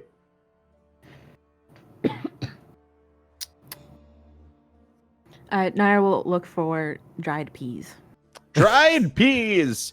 Yeah. So Nayara, you begin to walk the perimeter. Go ahead and make me an investigado. That is an 8 investigado. You've been on the road all day. You might be a little tired. She's tired. She's a little tired. You're a little tired. Maybe not as attentive. You do immediately. The first thing you do is you see the thieves' can and you make a note of it. And upon your investigation, you don't really find any sense of foul play being had here. Make a perception check.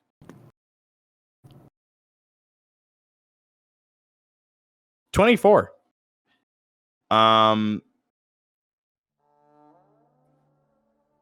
You hear it's faint. It sounds as though somebody is approaching on the other side of the you're on the other side of the farmhouse at this point, and it sounds like somebody's approaching down the road. Like coming in fact, at us or coming like from... coming toward the farm, opposite side of you, so you can't really see what it is right now. But you hear the clatter of steel, and it doesn't. It sounds like a couple of somebody's. In fact, you hear a group of people, and they sound pretty rowdy. She'll kind of look to the others. People are coming. The others, you would see what looked to be a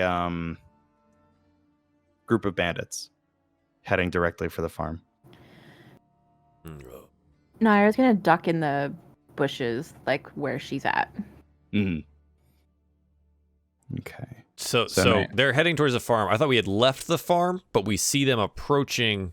You're at a third farm. Oh, different one. Okay, they're approaching this farm. Yes. And are they coming from the direction we're going or from where we came from? They're heading toward you from the direction that you are going. Gotcha. Yeah. Okay. Have they noticed us? We turn around. What's that? I'm sorry, you're cutting out again. I'm sorry. Have they noticed us? Have they noticed you? They have not turned their attention toward you, but you're not exactly out of sight. You cannot tell if they have noticed you or not. Can I do a stealth roll for like hiding in the bushes? Sure, you can absolutely do that. We all see her hide, so do we all hide as well? I feel like getting off Like, the road might be a where- good idea, or... Where'd Up to Nyara go? Up Oh to no. Yeah, I guess. Yeah, sure. Are we all jumping in the Rico will bushes? do it as well. Ashlog looks like she's about to like purposely stand in the middle of the road, but then she sees like. Baba, come here. Okay.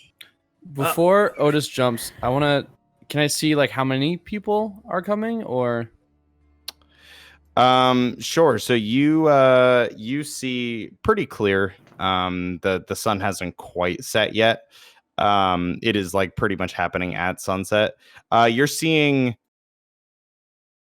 Sorry, moving things around. You are seeing 6 bandits. 6 bandits. And how far are we from the third farm? You are about like 100 feet away, I would say. Okay. And I guess a better question is, does it seem like we're in their path, that they're gonna like come over this way, or They are gunning for that farm. so are they heading like towards us, or is it more like just towards the farm? As in, like, would we meet Toward if the we just- farm. You would not meet if you were standing there, but you are not outside of like eye shot. Is that a word? Oh, No, so there's yeah, like yeah. 2 different paths then. The There- main road. I'm gonna take you over to this map because I am explaining this very poorly. Uh-oh. Sorry. Uh-oh. Chat, we'll get you there in a sec.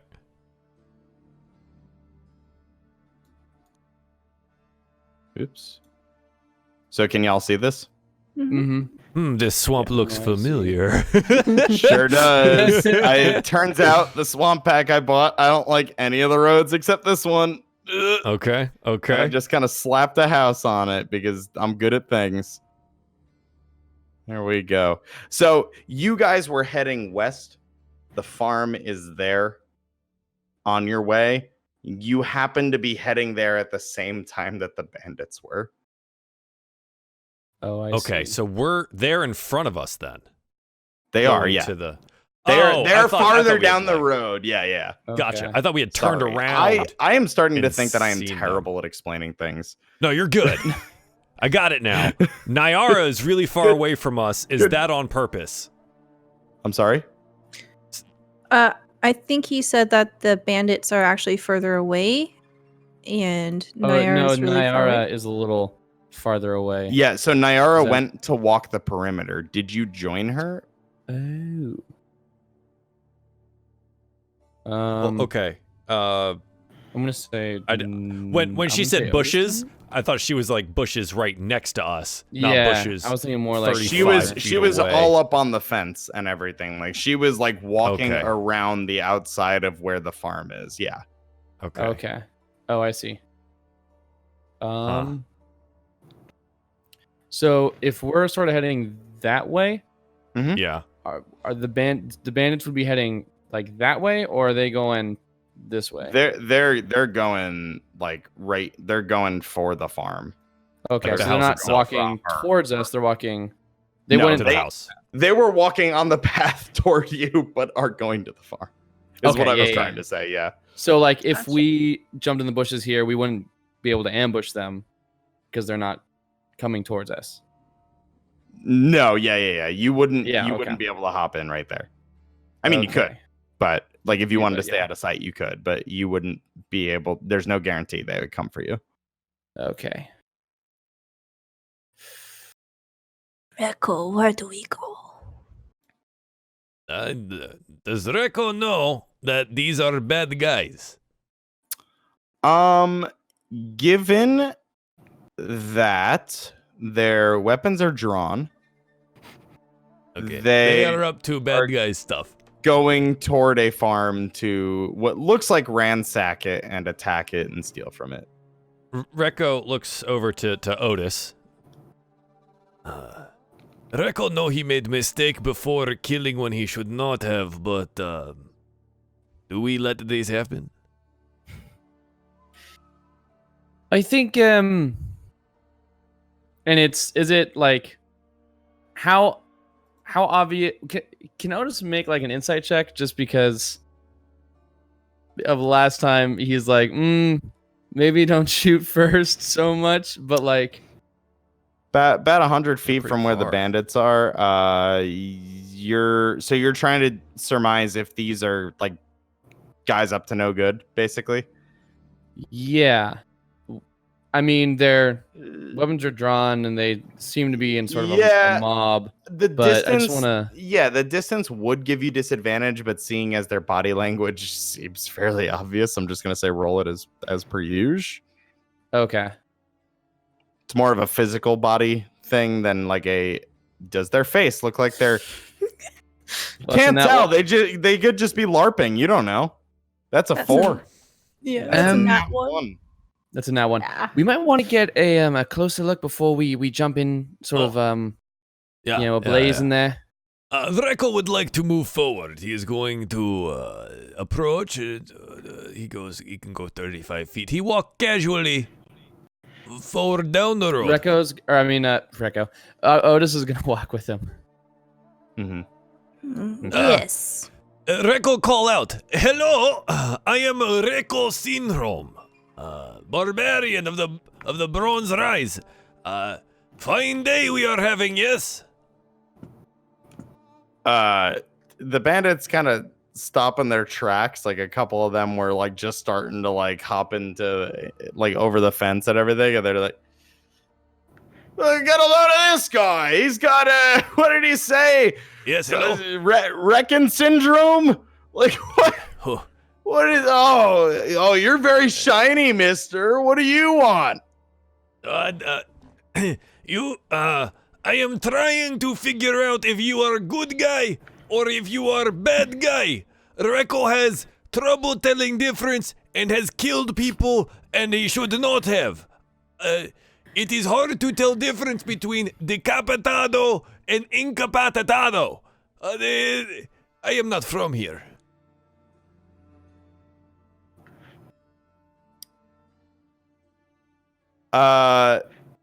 The bandits kind of look like the two in the front kind of look at each other like kind of like this comedic sort of like slapstick, like and they seem to be the one steps forward and says, "Are you threatening us? You gonna kill us, mate?" Well, only if you are considered what the Southlanders call the bad guy. Are you a bad guy?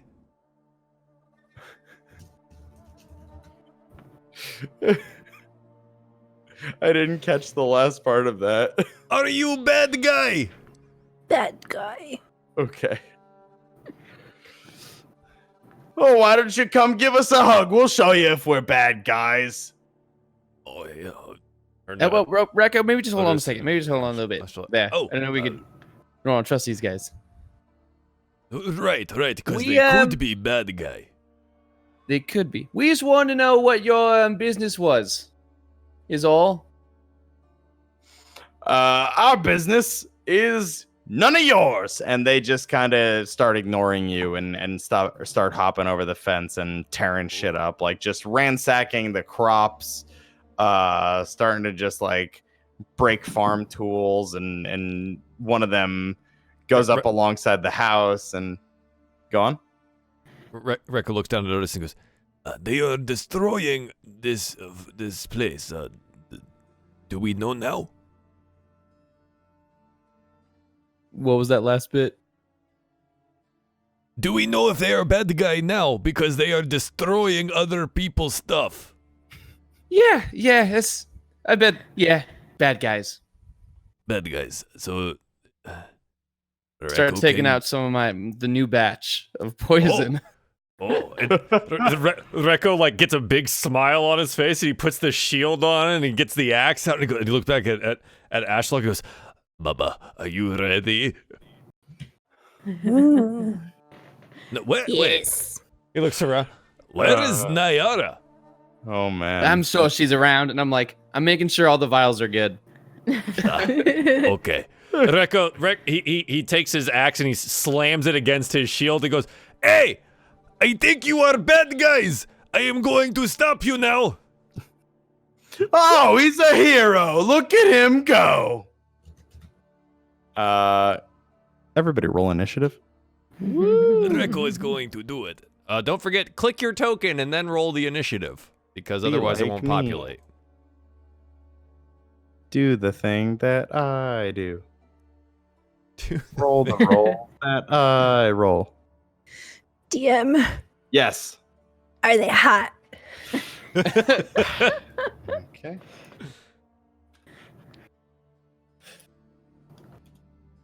Oh god, you're rolling all of them. One of them is fucking gorgeous, like a 10 out of 10.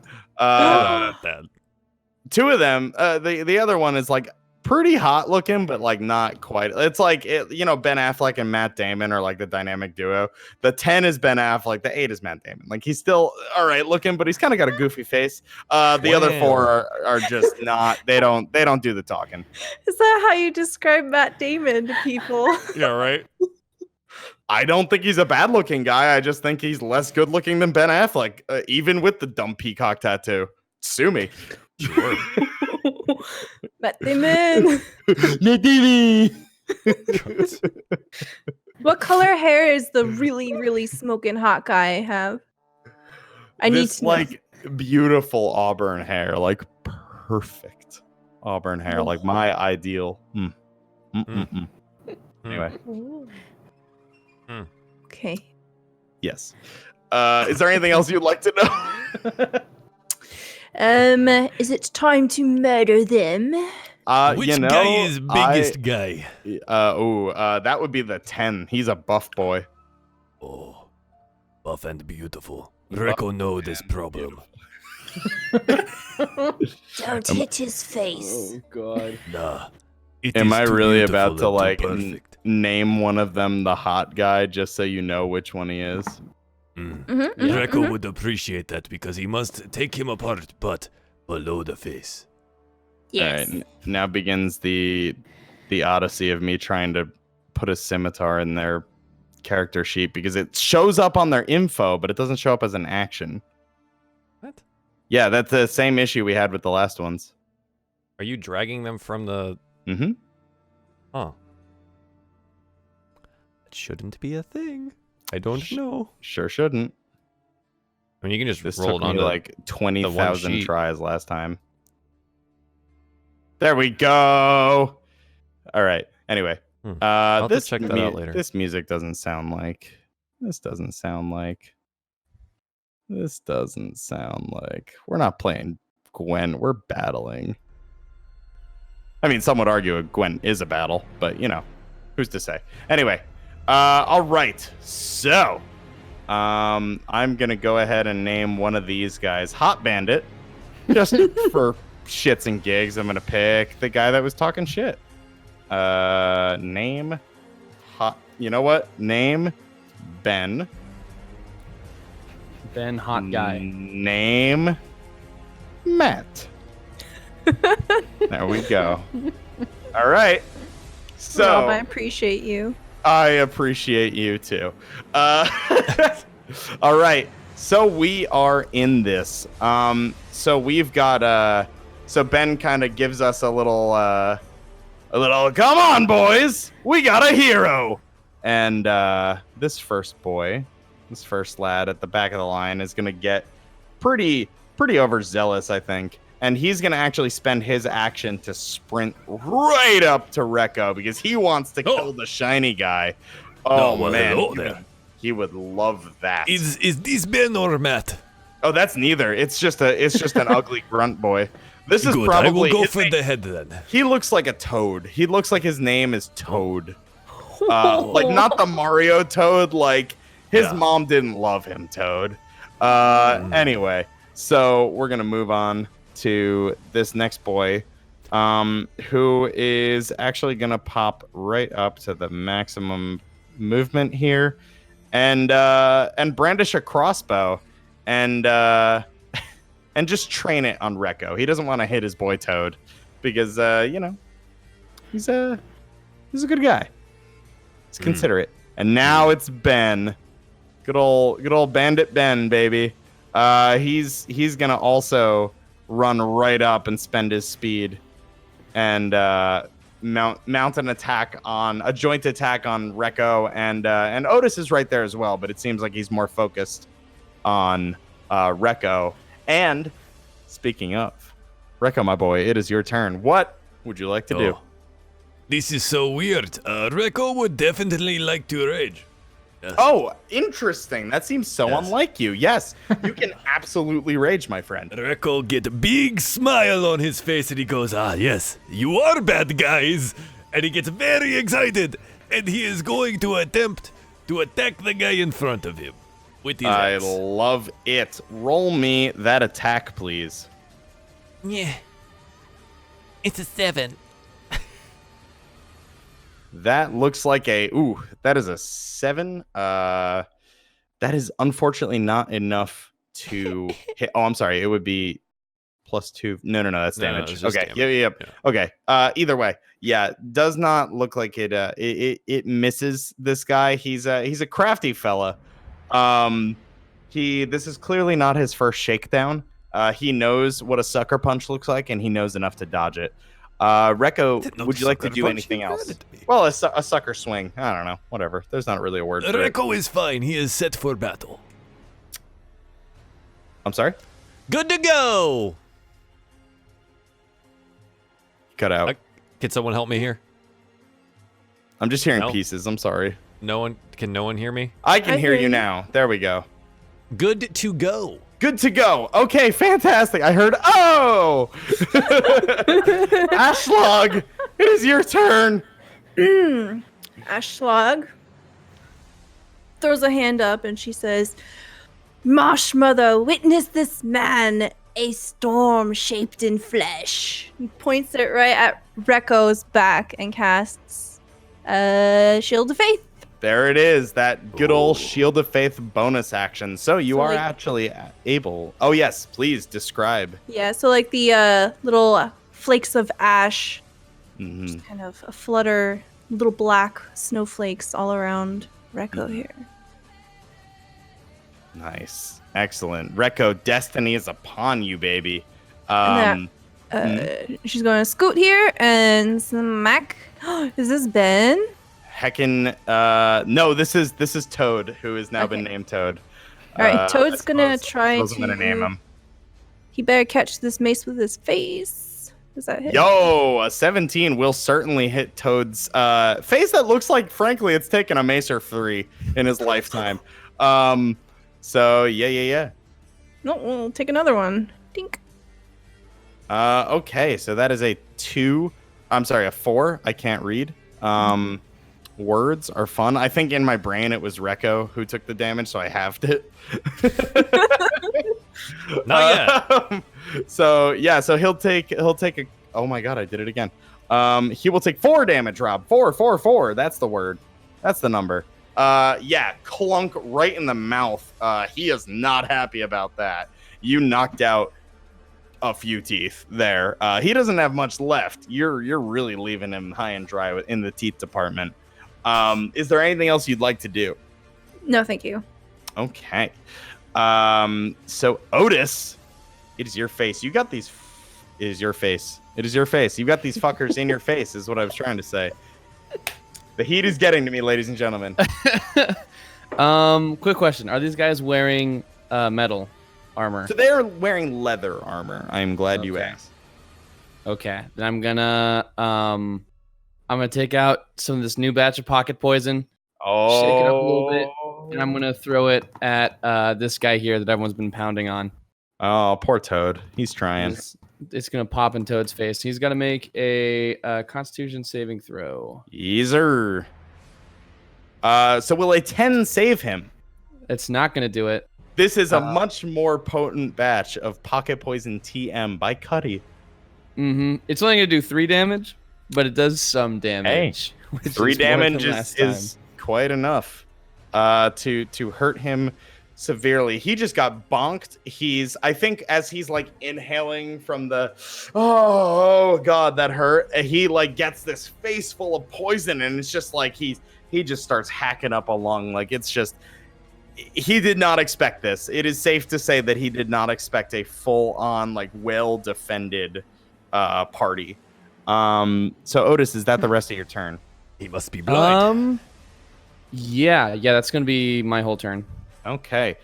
Sneaky girl Nyara. You I- now see from the bushes, your friends are fully engaged with a couple bandits. You hear more, but you can't see them yet. And you see that the one in front of Otis and Rekko is particularly hot, weirdly enough. Not really pertinent combat information, but, you know. What would you like to do? She's going to take her short bow and Mm-hmm. kind of like aim from the bushes at Okay.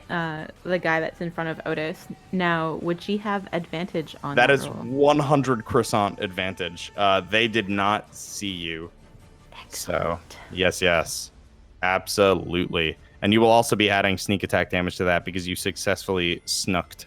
Which I don't think we resolved, actually. Did you ever roll for that? Yeah, I rolled stealth.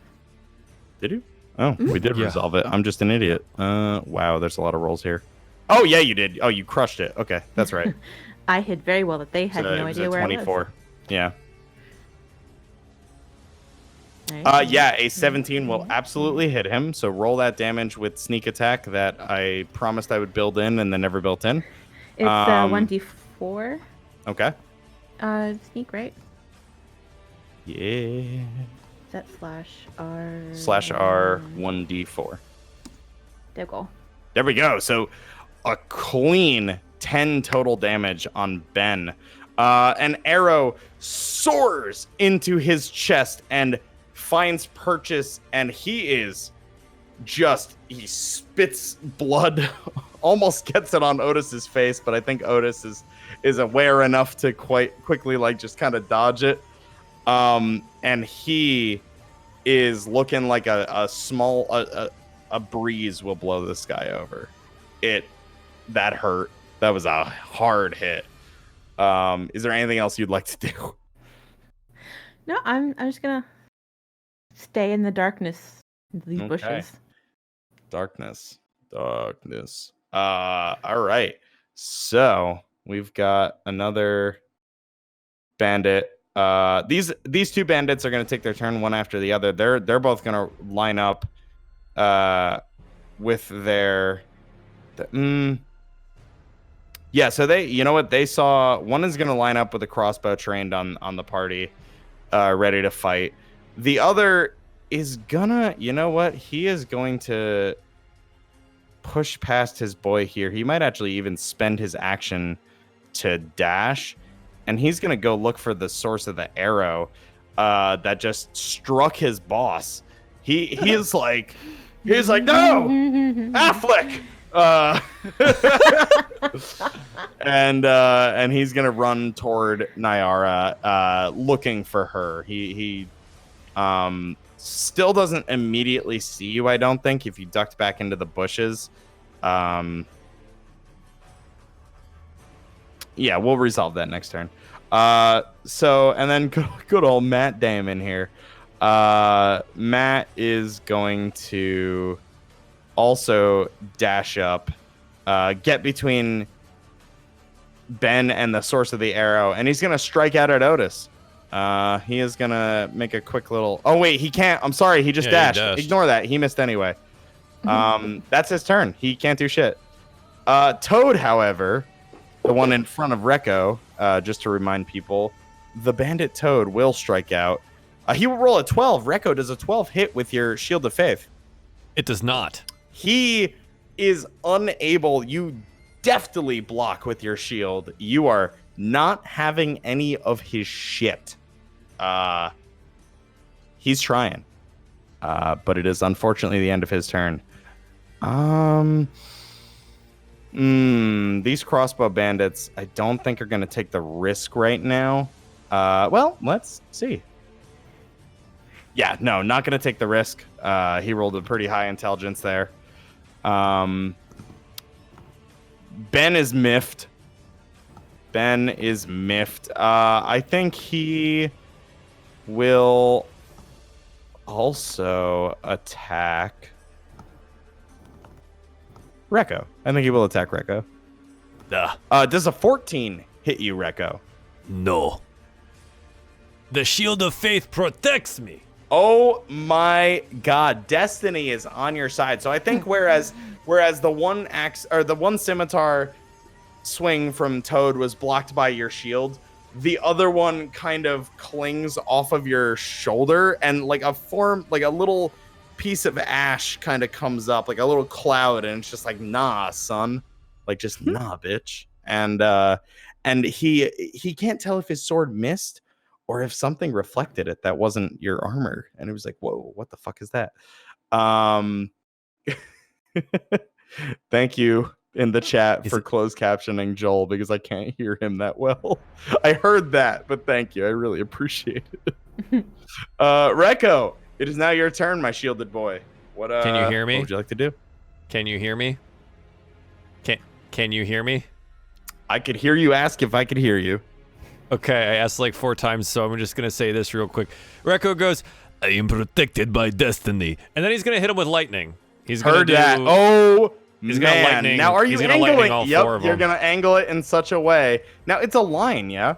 Yeah, but it's a 5. It's 5 It's a feet. 5 foot. So I can. Okay. Right. Yeah. So like, yeah. That should hit. if I just do this. Yep. That'll do it. Okay. That'll hit him. Lightning. It's 11 damage, DC 13 dex save. Wow, zowie, bowie, dowie. Ooh. Toad unfortunately did not save on that. Now, remind me, is this? They all take this damage. They have to dex save, and they Yeah, take but half they if they like save. like it doesn't. It's You're not like a thinking total of damage. catapult. I am thinking of catapult. Okay, I knew one of the Yeah. things functioned like that. Okay. Toad is roasted. Toad is immediately just wreckled him. And as he falls, the lightning flies toward his 2 friends behind him, and horrified, they watch their comrade fall. And Rekko fucking annihilates both of them. What about the guy that's right below that would also be in line of fire? Would he? He Yeah. would. Oh man. Does he save? Rekko decimates 4 bandits at once with his lightning. Decimates. How far does that go? 30 feet? Destiny. Yeah, 30 And feet. it stops right before it lights the barn. Look at that. Precision. That is precision right there. Rekko practice with lightning, yes. It is Sure good to trick. did. Rekko, golly. Would you like to do anything else on your turn? Anybody else's lives you'd like to end? Nah. I stand here. He stands here. Ashlog, what would you like to do? Ashlog puts her mace down and just claps. No, I'm kidding. Yeah. She is going to point at this one here, right in front of Otis, and say, "You're next." Cast Toll Dead. All right. So poor old Matt Damon turns in horror as he watches his best friend Ben Affleck. I can't believe I did this. Turns and watches his bandit brother Ben fall, and sees the rest of his crew fall, and he is going to make a wisdom saving throw.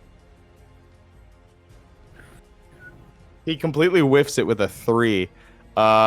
He has not taken any damage yet, so it is a D8. He takes 5 necrotic damage. The tolling of Ashlog's bell ringing through the air and ringing in his head. He is doubled over in pain by what has just assaulted his mind space, his brain. I like to imagine that Yes. the same similar green light to when she healed Nyara Mhm. is on this dude and just kind of forming, and it starts to like slowly eat away at him like acid. Okay. All right. Ouch. That's it. Nyara. Oh no, I'm sorry. That's Otis. Otis. There we go. I didn't scroll up all the way. Otis, what would you like to do, my boy? I'm gonna try and hit him with some more pocket poison TM. Pocket poison TM. Do it up, baby. Mm-hmm. And I'm gonna hit that guy right in front of me. So that's a Sure. DC 13 con save for that boy. Sure. My God, they cannot save for shit. That is a 5. Wow. Yay. This is a potent batch. That is so This is a potent. good In batch. fact, it is exactly enough to kill him. Wow. So I shake it up and I toss it, and as Sure. he's keeling over from Ashlog's poison cloud, just a vial of acid just explodes on his face. Poor He fella. he takes the whole thing and just falls over. Holy hell. All right, that poor bastard. He is down. That was the other hot one. Wow. Nyara, it is your turn. One more bandit who has now turned his attention away from you to watch literally everybody he knows die. Horrified, poor guy. Yeah. He is So, scared. will I have advantage on him as I poke He out of the has- bushes? He and has turned away. fire? He has seemingly forgotten Excellent. about the person in the woods. 15 will hit him. Roll that damage. And that is- then- Oh. All right, that is Shevin. That is Shevin piercing Wait, damage. Isn't for your that boy. sneak attack 1d6? Is it 1d6? I'm pretty sure it is. Is it 1d6? Yeah. We check. Yeah. It's okay. It's still a 1, but Oh, it is Next time. 1d6. Huh. this is yeah, we should set that up. I know. I keep saying I'm going to do it, and then I forget. I said it at the end of the podcast last week, and I'm so mad that I didn't do it. I had 2 weeks. I'm the worst. I have no excuse. Nyara, is there anything else you'd like to do? I'm good. Okay. Kind of duck in the bushes. Sure. This last baby boy, he is going to attempt to make a break for it, incurring an attack of opportunity from my dear boy Rekko, if you so choose to take it. I hit. 21. Yeah, that'll hit. Bop. 6 damage. How do you want to kill this guy that's running away? Cut him down from behind as he runs away. Poor fella. Casual. Yeah. Spine in 2. Easy peasy. He die. Wowee.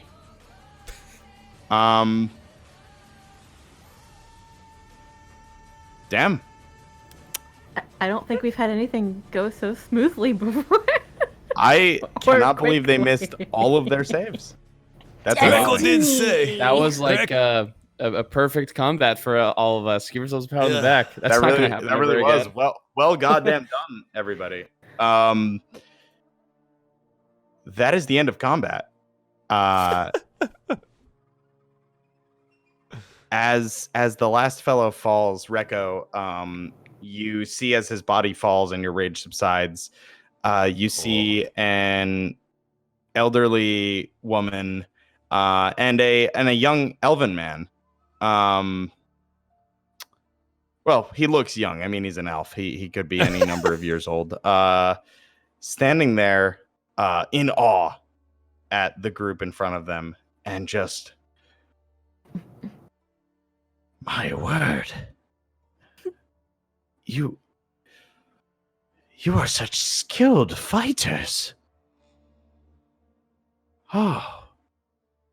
And as she turns to her right, you notice she looks back toward the farmhouse, and there are a couple of the people that live there, the owners of the farm and some workers, kind of huddled near the door, terrified, and just like trying to see what went down.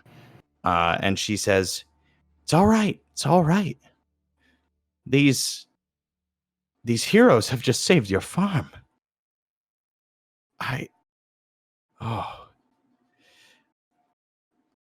Thank you all so much."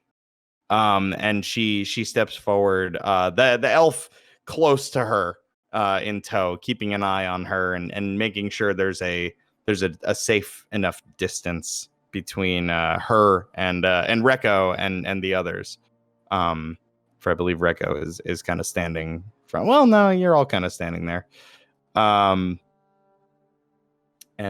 she walks up to Rekko and just kind of raises a hand a little bit at her side and just says, "I've not seen a dragonborn in years. Oh, Where do you you know ha- of us. Where do you hail from, my friend?" The Bronze Rise. My name is Reko Syndrome. "Oh, Rekko. It's nice to meet you. I am Yorma. And this is," and she gestures over her shoulder to the elf, sternly keeping an eye on Rekko. "This is my companion, Ilvisar. And yes, exactly." And Rekko, he's big for an elf. Big for elf. Okay. Big for an elf.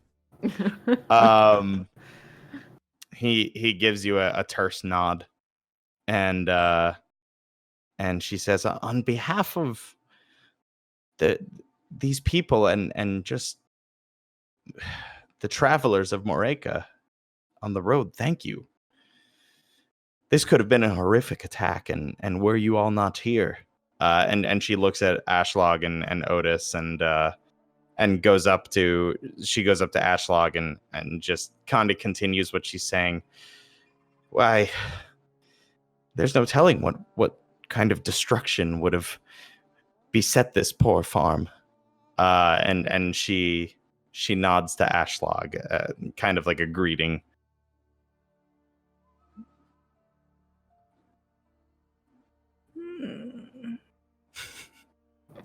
Do you want to insight check her? Ashlog leans in and just sniffs this lady and insight checks. Sure. Roll me that insight. Nice. Oh my god. She crits the insight. The very soul. Oh my god. Ashlog, Yorma seems 100% genuine. So you're telling me that this is probably not a good idea to bend down and pick up some of the bandit teeth on the ground? It is hard to tell how she'll react to it. You would know with a 25 insight check. You are not only detecting she's genuine. That's what you get, but you also kind of get that it's an act, but it's not so sinister. It's more of kind of like she looks like she may be a natural born like saleswoman and like a merchant maybe.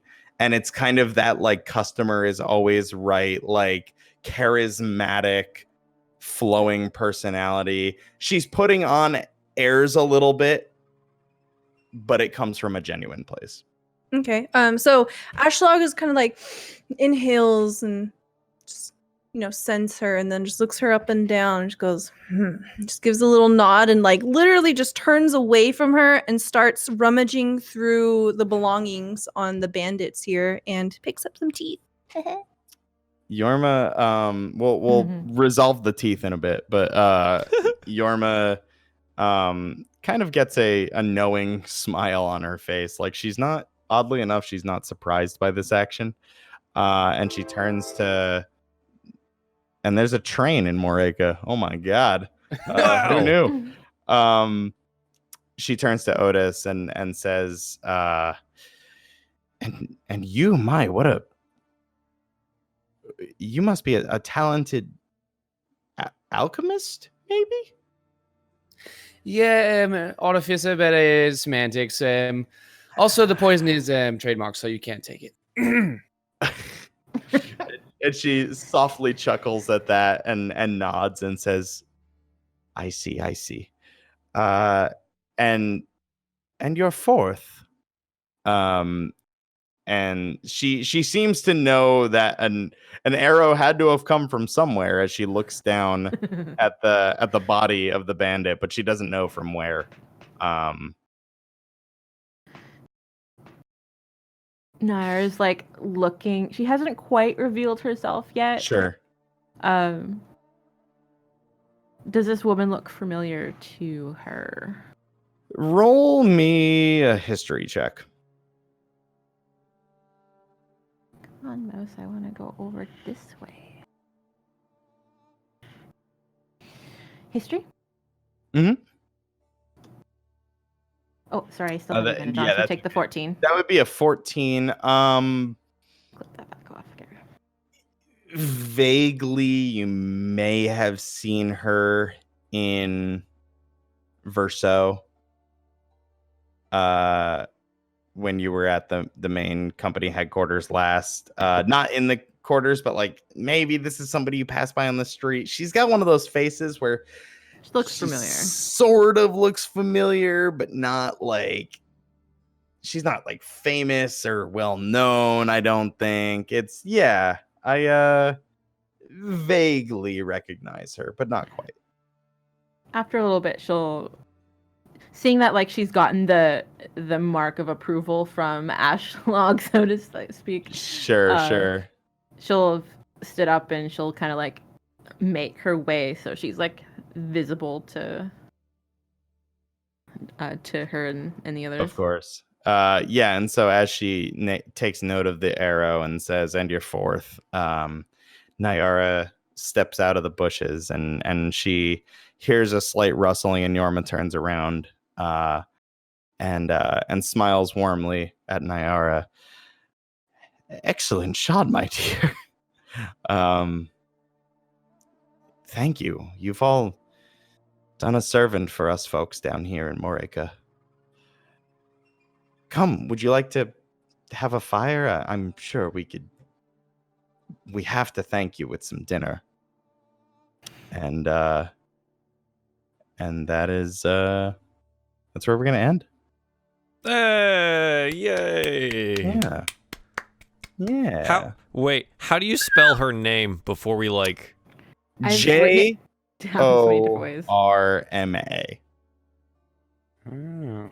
It's like What Yorma race is from the she? Lonely Island. She is an elderly. Did you say human? You didn't what specify her. I don't know that I specified her, and I swear I designed her as a human. I didn't write it down. Yeah, we're gonna say she's an elderly human. Okay. Mm-hmm. Oh yeah, I did. There it is. Elderly human, woman, and elf. Cool. Mm-hmm. Well, thank you very much, Rob. Very cool. Very good. We had some interesting philosophical discussions early on about death and murder and how to take care of the dead. And I think the most interesting part of I think the most interesting part of that discussion was hearing, and I'm a sucker for this stuff. Hearing what the tradition on the Bronze Rise is compared to maybe what the Elven tradition is here in Moreka and how it differs. She didn't like my idea. Weird. No. She didn't like it. That's odd. I don't understand that. I thought Rekko had great I thought ideas. it endearing that Rekko like is worried that the bodies wouldn't respect their tradition, like weighted them down with rocks so they wouldn't like rise up. Yeah. Could be that compassion could be the difference between revenge and just general disdain. Who's to say? Well, I get the feeling we definitely haven't seen the last of her, so Only time will probably tell. yeah. Probably. Either time or a ribbit. Yeah, or that ribbit when you're God, sleeping. like 10 sessions is just gonna be like an and then death. No. And then silence. Hell yeah. Her and her 17 other friends show up, and we're like, well, here we go. Yeah. The whole Jesus. Yeah, the whole company. American company there That is just Recco gonna- doesn't actually know exists, but that's fine. I totally forgot about that. My bad. All right, well, that was very, very fun. Thank you, Rob. I appreciate that. Let's do some shout outs. Let's start with Nick. Where can people find you at? I can be found over at twitch.tv/Nick Kibbles, where I stream sometimes. Right now we're playing some Dragon Age, or we will be when I do stream. I have a schedule over on my Twitter that will soon be on my Twitch, but you can check out my Twitter at Nick Kibbles. And then I'm also in a ska band if you're into that sort of thing, and we have music on Spotify and iTunes and what have you. And we're also on Twitter at Dropcase. There on the screen. And yeah, on Wednesdays over on my Twitch, me and a good pal of mine at Bravo do a fun little show called NPC Lab, where there's the camera, where we make NPCs. And it's wild. Last time we made Sonic the Hedgehog as a D&D 5e character sheet. So now nobody is safe. Everyone's got their own Sonic OC, so That there you was go. that was a blessed lurk I did that night.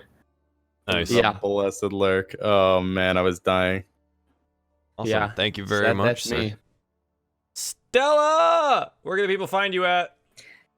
Hello. I am Stella Luna here on Twitch. I do variety streaming, mostly art related, and also D&D with a twist. I do various kinds of D&D at my channel. We do like Dungeons and Doggies, Pokemon D&D, and we do have some sci-fi D&D coming up here soon at the beginning of next month. If you want to catch more of me, I will be here on not here. I'll be on my channel on Saturday at 11 a.m. Eastern Time. But I do play here on some Sundays. This Sunday included. This Sunday, you can catch me here with Runway We Robot. back. We play Dragon Heist.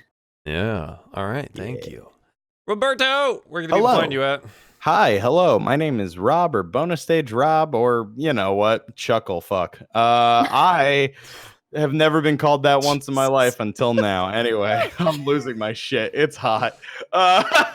You can find me here, DMing on Thursday nights at 7 p.m. Eastern for this show, Cypress, a homebrew of my own creation, homebrew campaign setting, I should say. I am loving it. I'm having a blast. Thank you again, Joel, for letting me do this. This is amazing. And when I'm not doing that, I am on my own channel, twitch.tv/bonus_stage_Rob, where I play a variety of games to a variety of different degrees of success. I just finished Legend of Zelda The Wind Waker, and I'll probably be starting Doom 2016 because I like shooting shit. And I am also playing The Witcher with the intention of going through the whole Witcher franchise thus far. And yeah, I've got a couple of cool things in the pipeline. Games that I've selected for that. And I'm also on an Encounter roleplay show called Apocalypse When. It's an Apocalypse World game, which is another tabletop module system, rather. It's a good time. It's time travel. I play a sweet little Italian boy from the Renaissance. He's great. They're all great. It's a good time. I just love tabletop. So Thank you, Rob. Lady May, where can the people find you? Well, they can find me on Twitch or Instagram or Twitter as Lady May.